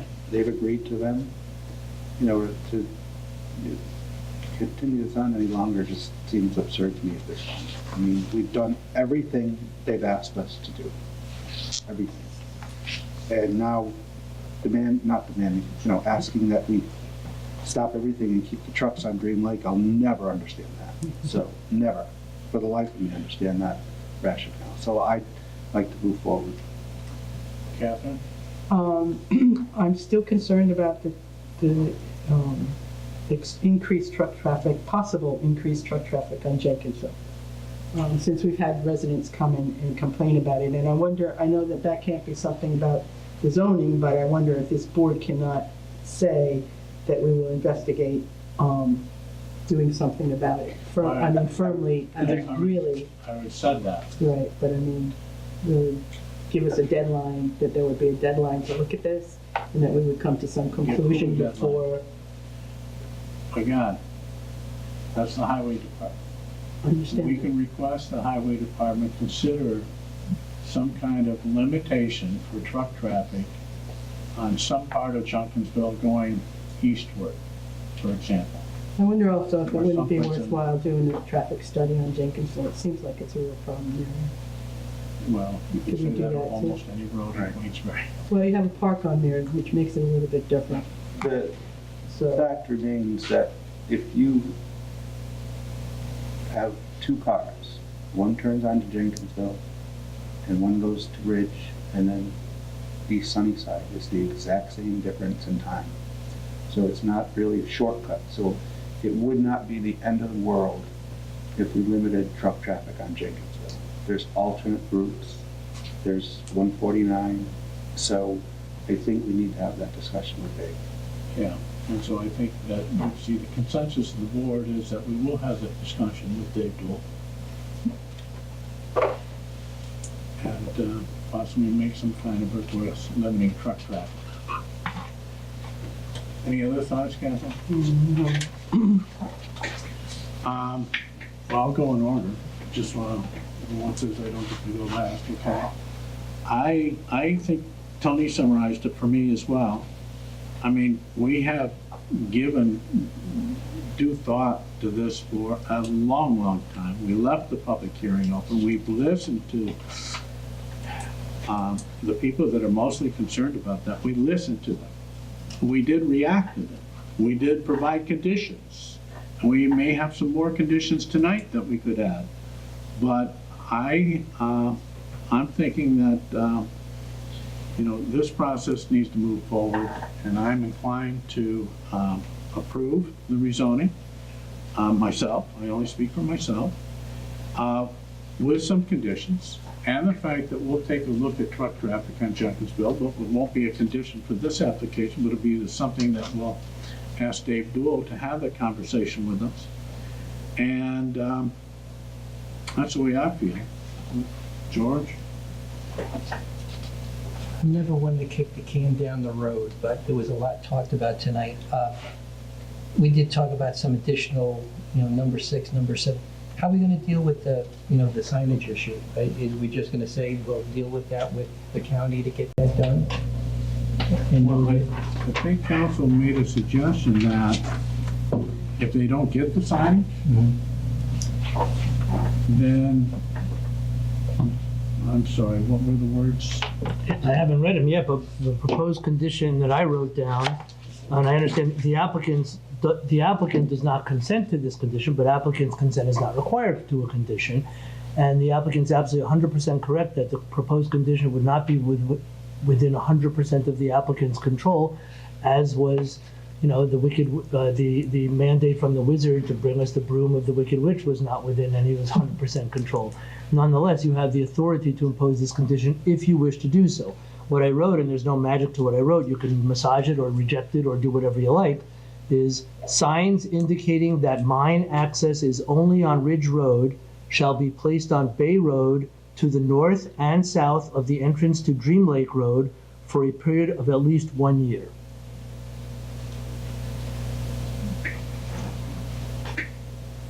Okay. George, does that work? I think that addresses that, yeah. Anything else? No, I think everything else was taken care of. I mean, we are including those additional tax map numbers on there. I think that was important. And I have other revisions, which I'll read whatever you like. Well, if you like. I tend to agree with George on this, that I think we've addressed everything, but again, we're addressing everything here at the meeting, so it's not, so I'd like to see it in writing. I'd like to make sure that the applicant has a chance to look at them again as well, and see where we go from there. Because again, I think we've addressed the additional tax map numbers that are being added in, the Queensbury consent that's being added back in, but we're up to, we started with a resolution that had 5 conditions, and now we're talking about a resolution that would be up to as many as 7. So I missed one, I only have 6. Yeah, I was trying to figure out, because I only had 6 too, the signage would be 6, correct? Well, I was proposing to renumber, make the signage new number 4, make the existing number 4 5, and make the existing number 5 number 6, and that's how I get to 6. Okay. Well, didn't we have an issue with something that had to do with the applicant convicted within 10 days to get? Right, I was proposing to modify what was condition number 5, but in my 5. mind would now be condition number 6 to read as follows. The applicants and Queensbury, John and Son, Inc.'s written consent to the rezoning and the above conditions shall be filed in the town clerk's office within 10 days of adoption of this resolution. And that's why there's only 6.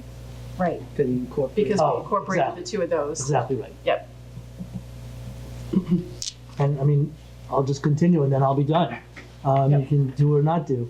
And I revised condition what was 4, what in my mind would now be 5, to simply read within 16 months of final planning board approval for the expansion of the mining operation on any of tax map numbers, that's a plural, 279.1-48, 279.1-72, 279-1-73, or 279-1-59.2.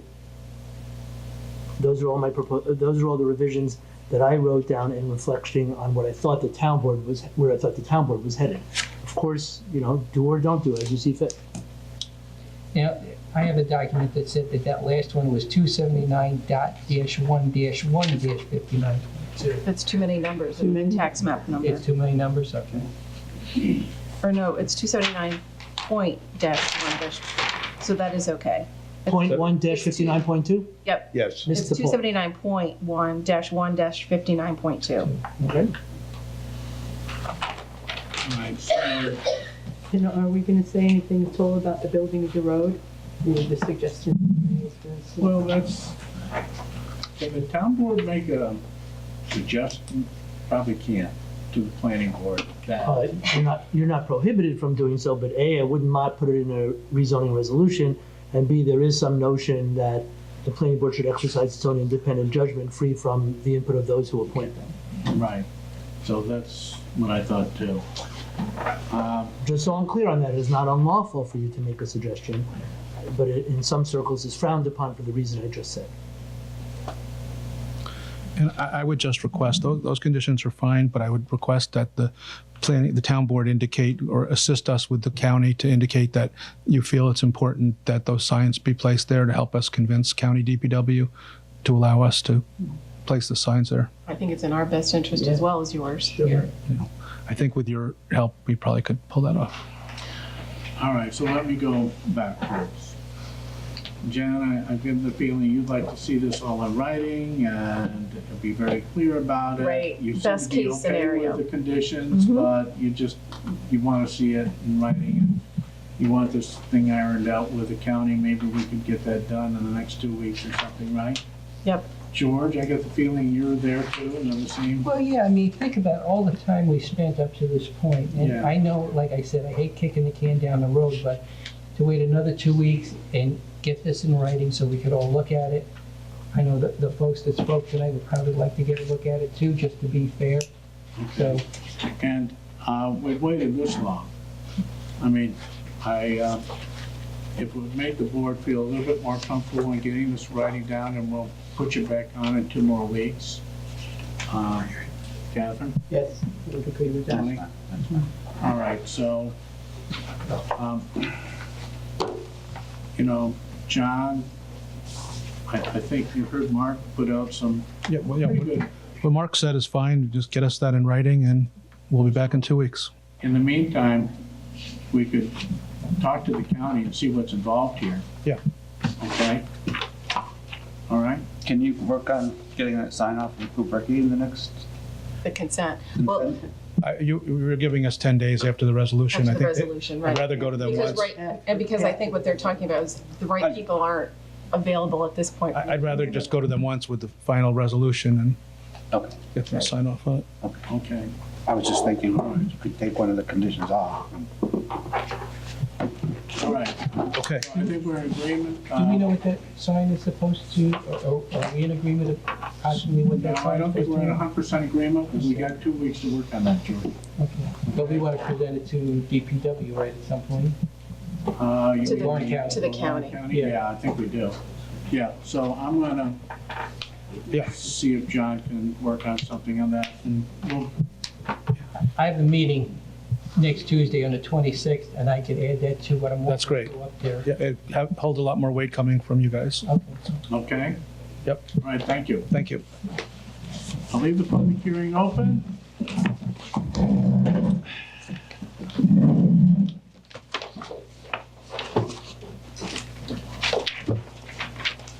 Okay.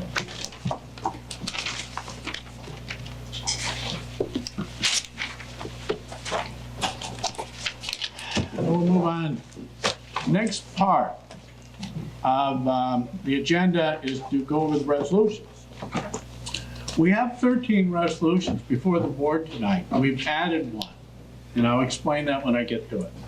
So this part of the meeting, I'm going to briefly describe each of the resolutions before the town board tonight, and then give the public an opportunity to speak to any of the resolutions before the board tonight.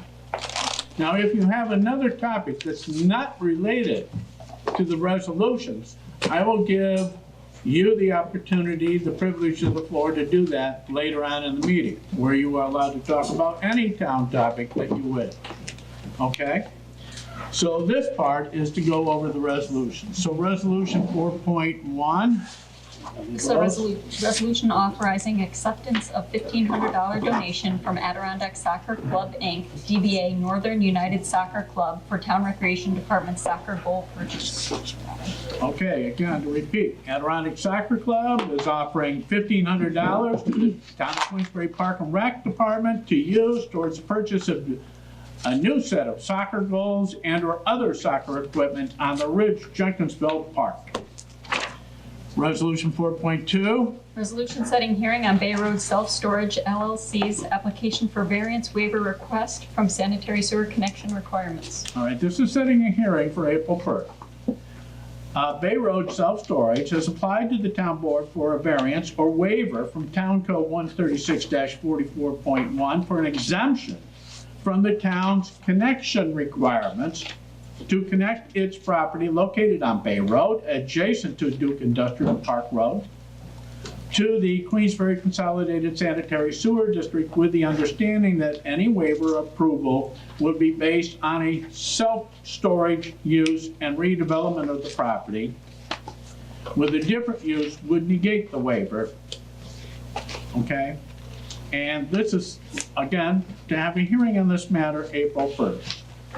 4.3. Resolution authorizing engagement of Aqualogic, Inc. for diver-assisted suction harvesting in connection with Glen Lake Aquatic Vegetation Management Program.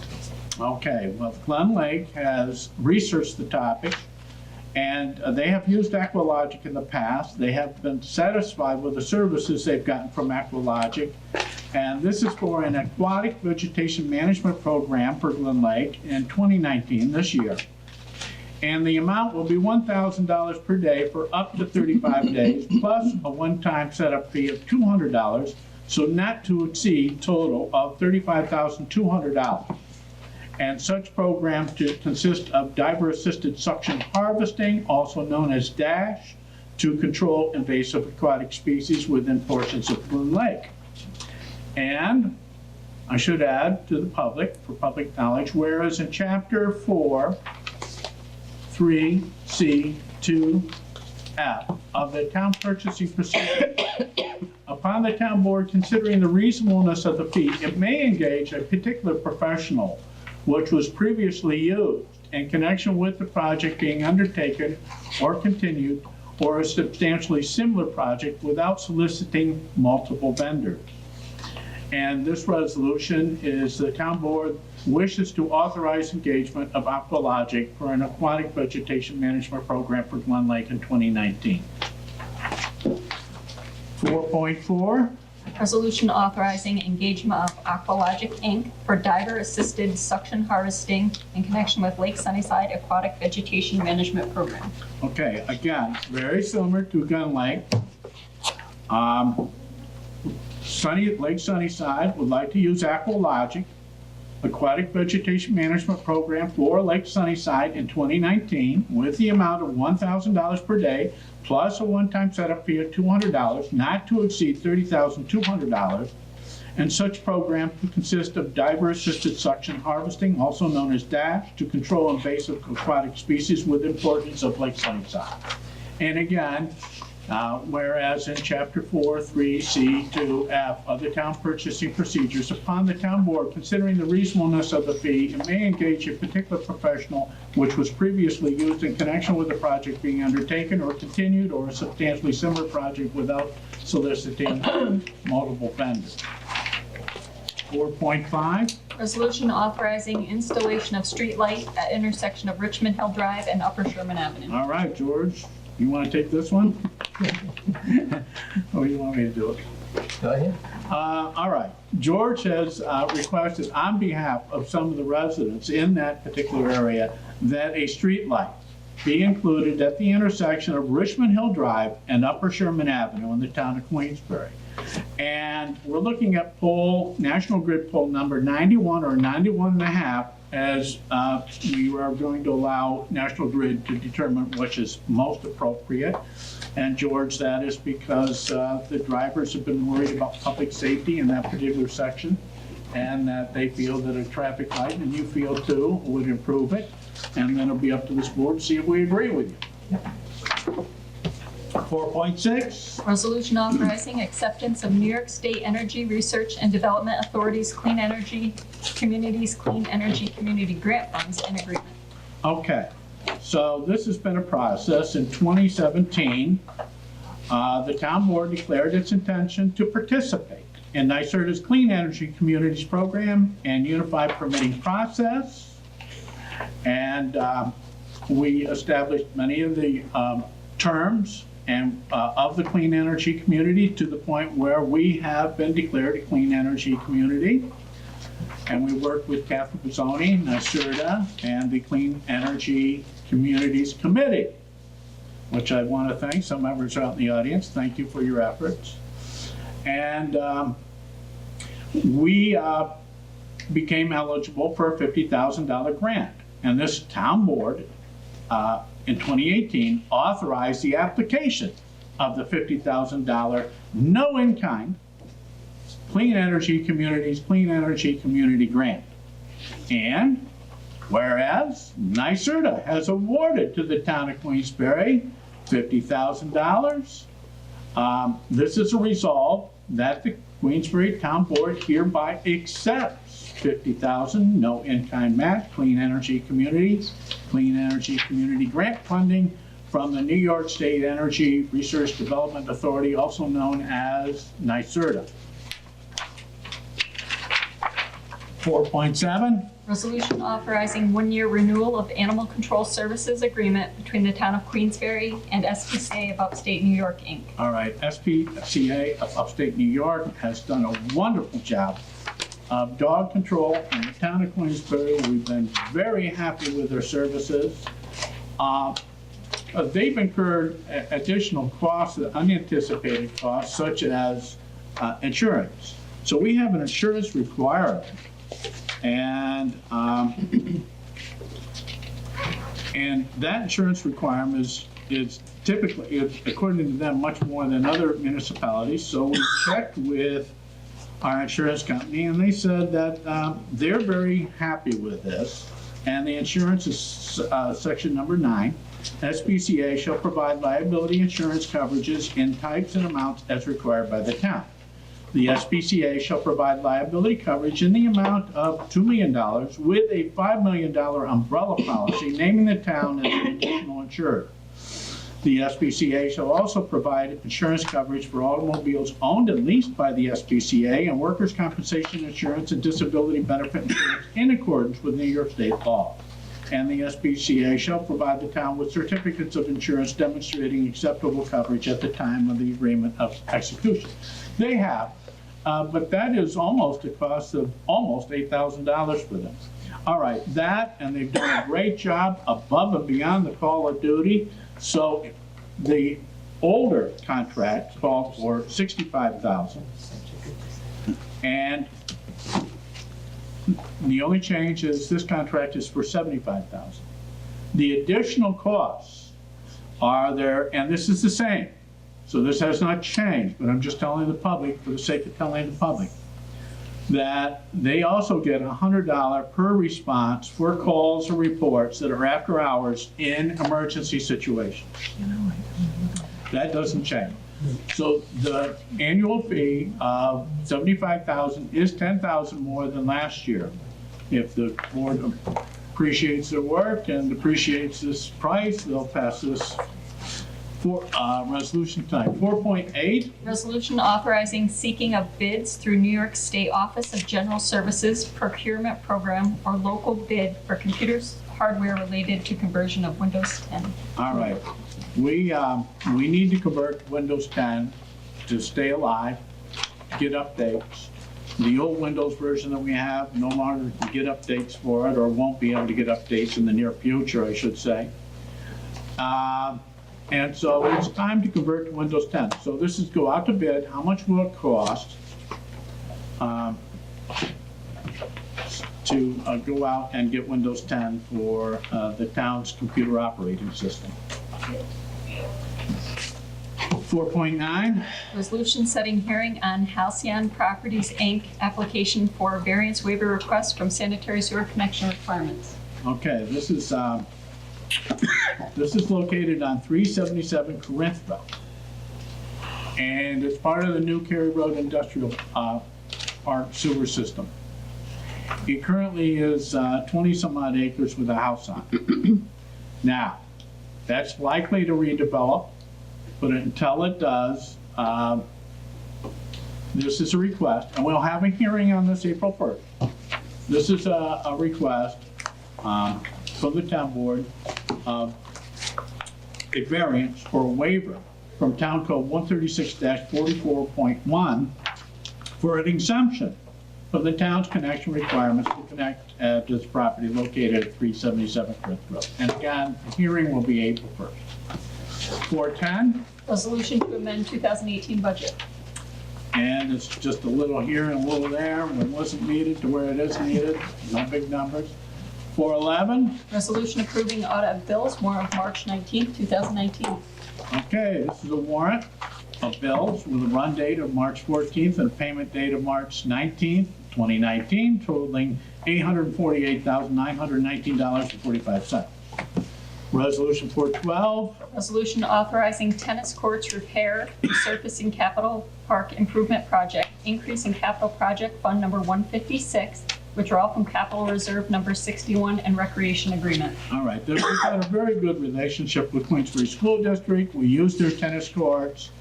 And as part of the agreement, we've agreed to maintain and repair and help the school upkeep the tennis courts. Well, it's time to do some maintenance work on the tennis courts. A total of $95,000 is estimated, or is the total cost for repair and resurface of the tennis courts. The town is offering to put $30,000 towards this if this resolution is approved in accord with past agreements. And Resolution 413. Resolution setting public hearing on proposed local law to amend Queensbury Town Code relating to aesthetic standards from small cell wireless facilities. All right, we're hammering out some aesthetic standards for small cell wireless facilities, and we'd like to set a public hearing for that on April 8th. April 8th is not a regularly scheduled town board meeting. However, we're still going to hold a town board meeting, part of which is going to be a workshop format, but the other part will be a setting a public hearing on it. Setting the public hearing for that date. Right, exactly. Yeah. The public hearing would be held on that date and possible action on that date. So my question to the town board, since we have begun starting our off-regular meetings at 6 p.m., is this something, because it's now in the resolution at 7 p.m., would you prefer it to be 6 p.m.? Yes? Yes, yes, yes. So we're going to change the resolution from 7 p.m. to 6 p.m. and establish the date of April 8th for the public hearing. Does everyone understand the proposed 413 resolution? Mm-hmm. Okay. Those are the 13 resolutions before the town board tonight. Any member of the public wish to speak to those, any of those 13 resolutions before the town board? Yes, ma'am.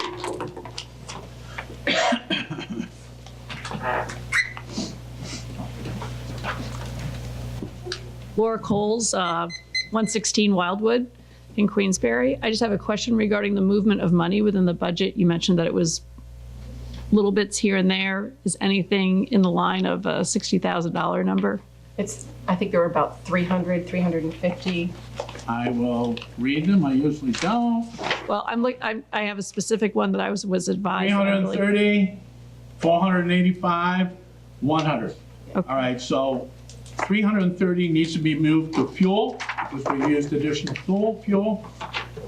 And another one from contingency, $485 to fuel, and another one from contingency, $100 towards fuel.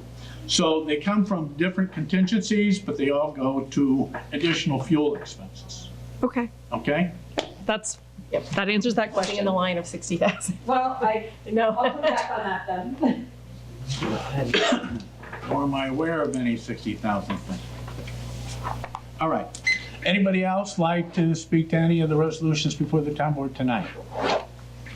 Okay. Town board thoughts or town board roll call requests? I just wanted to take a moment to talk about 4.8, which has to do with the Windows 10. Yes. Yeah. I know I sent a note out. I didn't get any feedback back, but I know we talked about possibly using a sole source as our IT is sole sourced to a company called StoreTech.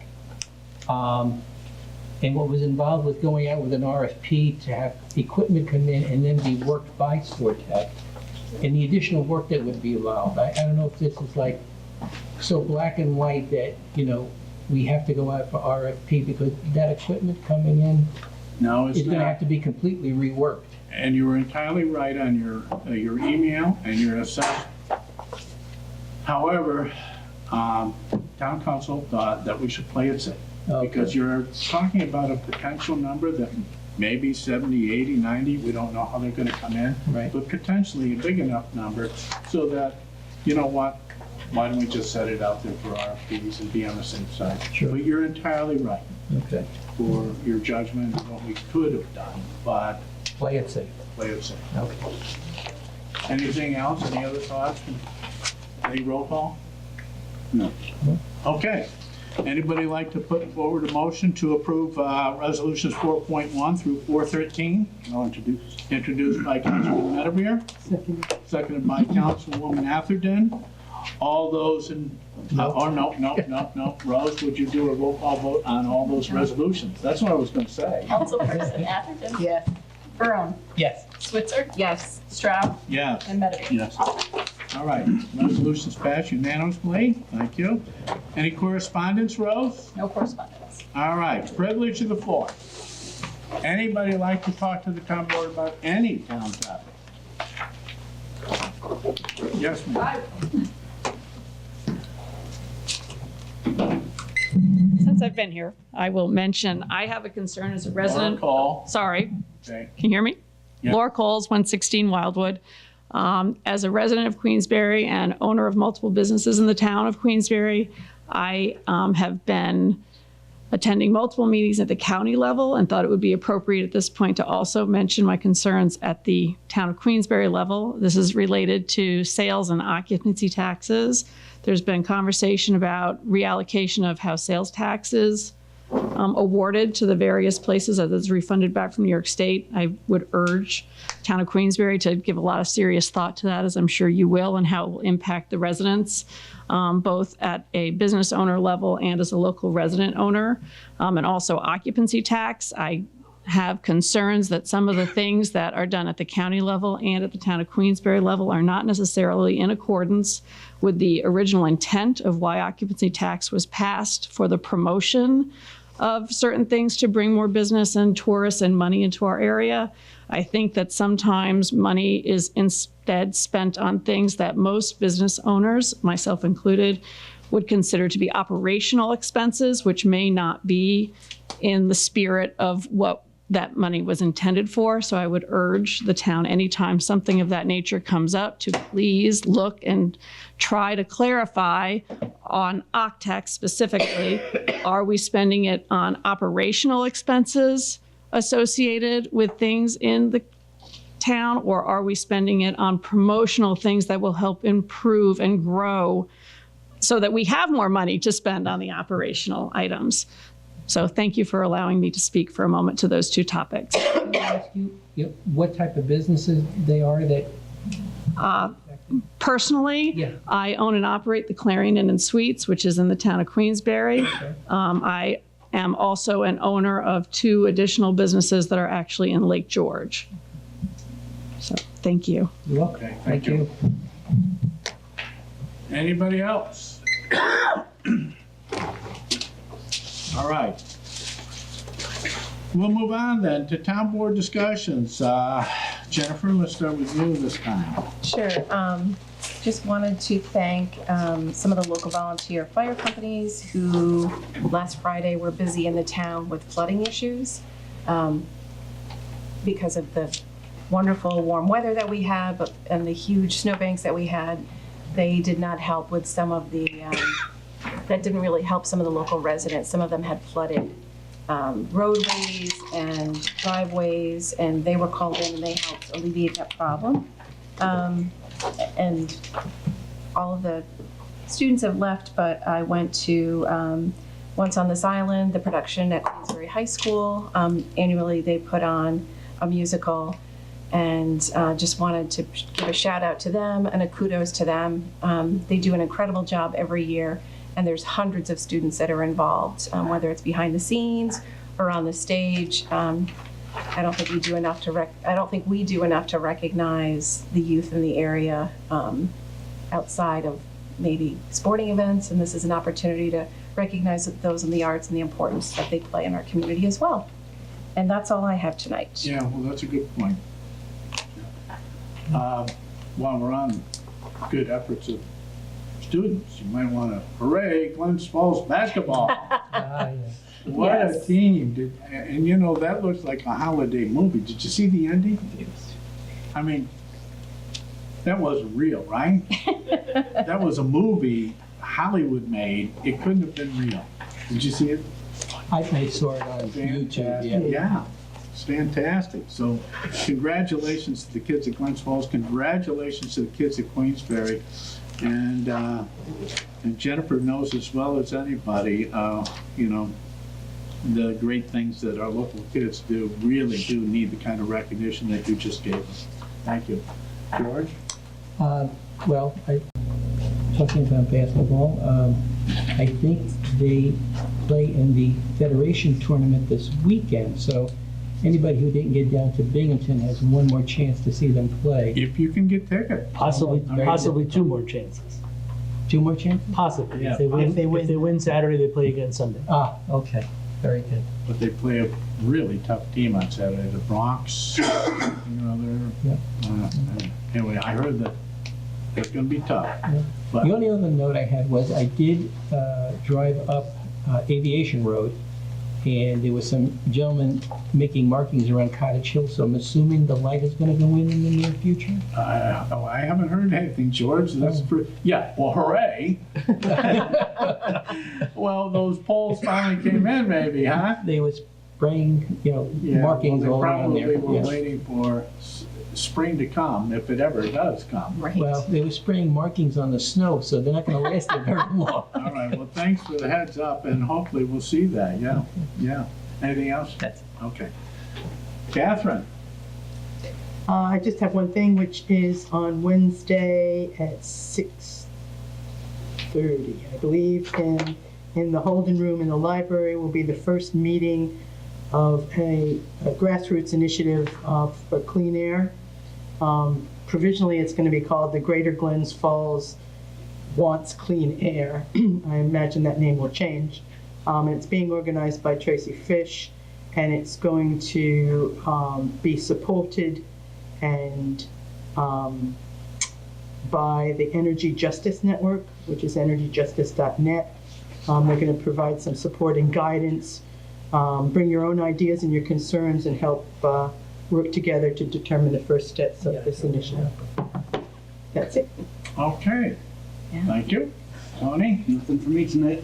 I'm good, thanks. All right, and mine should be pretty quick. So on March 5th, Ward 3 Councilman George Ferrell was with me. We had a meeting with the Gordian Company. Yes. And this is kind of a unique approach. They have set up a situation in which they've already bidded out all the construction bidding. All done for you. So you tell them what building you want, and they'll give you an instantaneous price that's already been bid out. I mean, that's simplifying it, but it was pretty interesting theme they have going. And it is piggybacked on a contract that's already exists with a municipality. I'm trying to remember what municipality that was. Yeah, I got it in my notes, but I'm with you, yeah. So, interesting, we might be able to make use of them. And it eliminates a few steps. Yeah. So, Connie Getter, who needs a new maintenance and storage building for the cemetery, is going to be the first to maybe look at look at trying them out. We're not committed to anything yet. All right. I'm just gonna highlight things because that's what I was told. Memorial Day Parade Committee, I gotta remind everybody, you know, that you are invited to be in the parade, Monday, May 27th. The theme this year is Honor Those Who Never Return, and we have an excellent, remembrance ceremony planned for after the parade in the Victory and Peace statue in front of the YMCA. Hopefully, there's no rain. Because of a lot of work, we start organizing this parade. This is the 19th year I've been involved in doing this parade, helping to organize the parade. And it's, I think it's a very good parade. And honor those who never returned is the theme. Continue work on a Lake George management plan. Trying to strategize how we're going to go about with that plan. This is March 8th, Friday, met with cost control to get an update on lighting inventory, and there's still some disagreement between National Grid and town over who owns what aspects of some of the lighting. Dave Hatton and Tony was here, gave an excellent septic inspection of property transfer presentation, PowerPoint presentation to the realtors and attorneys who would be directly involved with that. And I guess he's going to do another one, but he did an excellent job with that.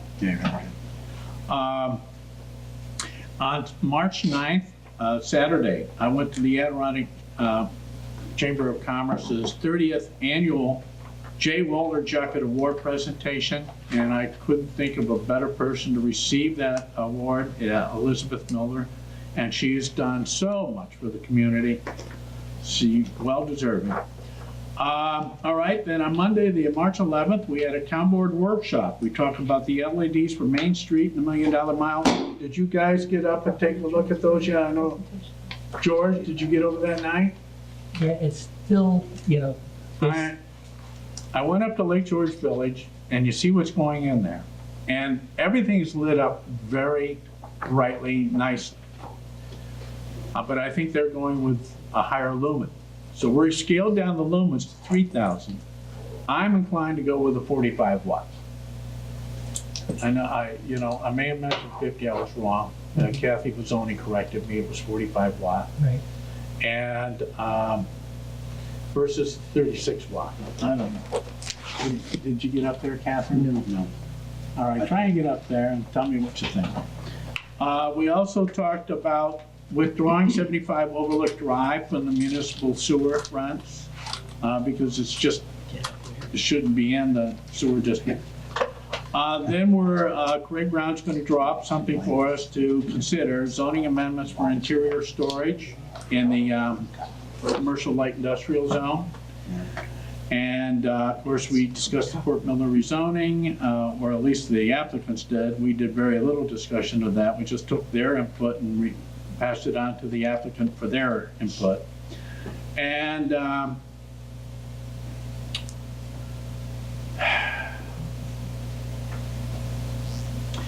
met with Stored Tech and we drafted our IT response. And then this is March 13th, Wednesday.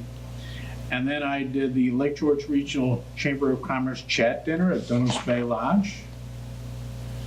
And then I did a site visit with at 17 Holiday Point with Dennis McElroy looking at what we approved tonight. And then Saturday night, I attended the South Queensbury Volunteer Fire Department's 70th annual banquet. And last night, I attended the reception for the Saga City, Sister City students being hosted by SUNY Adirondack. And I tried to write my speech in Japanese. How'd that go? Mixed results. But they appreciated that I tried. And then one of them came up to me and they said, "Did you get a lot of that from YouTube?" Yeah. And I said, "Guilty." And they said, "Yeah, they're a lot of mispronunciations, and we heard them. All right, but they still said, we give you, credit for trying. And then today, we're at the town board meeting. So that's it for me. Anything else for the good of the order? All right, well, I'd like to thank Joe Barlow from Look TV, and thank our sponsors, especially Stored Tech. Thank the residents from the town of Queensbury for attending the meeting. Thank the town board. Thank Deputy Town Clerk Rose Mellon and our Town Council Mark Shackner for attending tonight.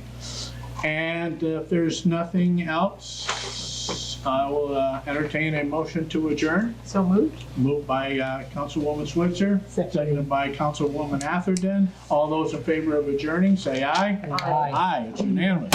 We're adjourned. The following program is underwritten by the generous support of Associates of Glens Falls and Loomis and Lipan Insurance. Since 1852, they have been assisting both businesses and individuals across the country secure the most comprehensive insurance products available. Associates of Glens Falls and Loomis and Lipan are one of New York's largest independently owned insurance agencies. Public affairs programming on Look TV is underwritten by the generous support of Pinnell's Restaurant, classic Italian-American food since 1922, and Stored Tech, technology solutions for computers, networks, and phone. Stored Tech, your technology, our passion. 1922, Babe Ruth debuts with the Yankees. WGY signs on air. Exterminator wins the Saratoga Cup, and Pinnell's Restaurant opens its doors for the very first time. For 5 generations, Pinnell's has been preparing delicious Italian food, served in a comfortable, home-like setting where everyone is welcomed. 90 years of authentic Italian recipes, 90 years of the freshest ingredients, and 90 years of the finest classic Italian dishes, all made daily by hand. Pinnell's Italian Restaurant, a Saratoga dining tradition since 1922. Firms deal only with prevention, the systems that block hackers and viruses. Stored Tech knows the root cause is actually good people doing bad things. So we offer a security training program which includes certifying all participants to show they understand the basics. Technology solutions for computers, networks, and phones. Stored Tech, your technology, our passion.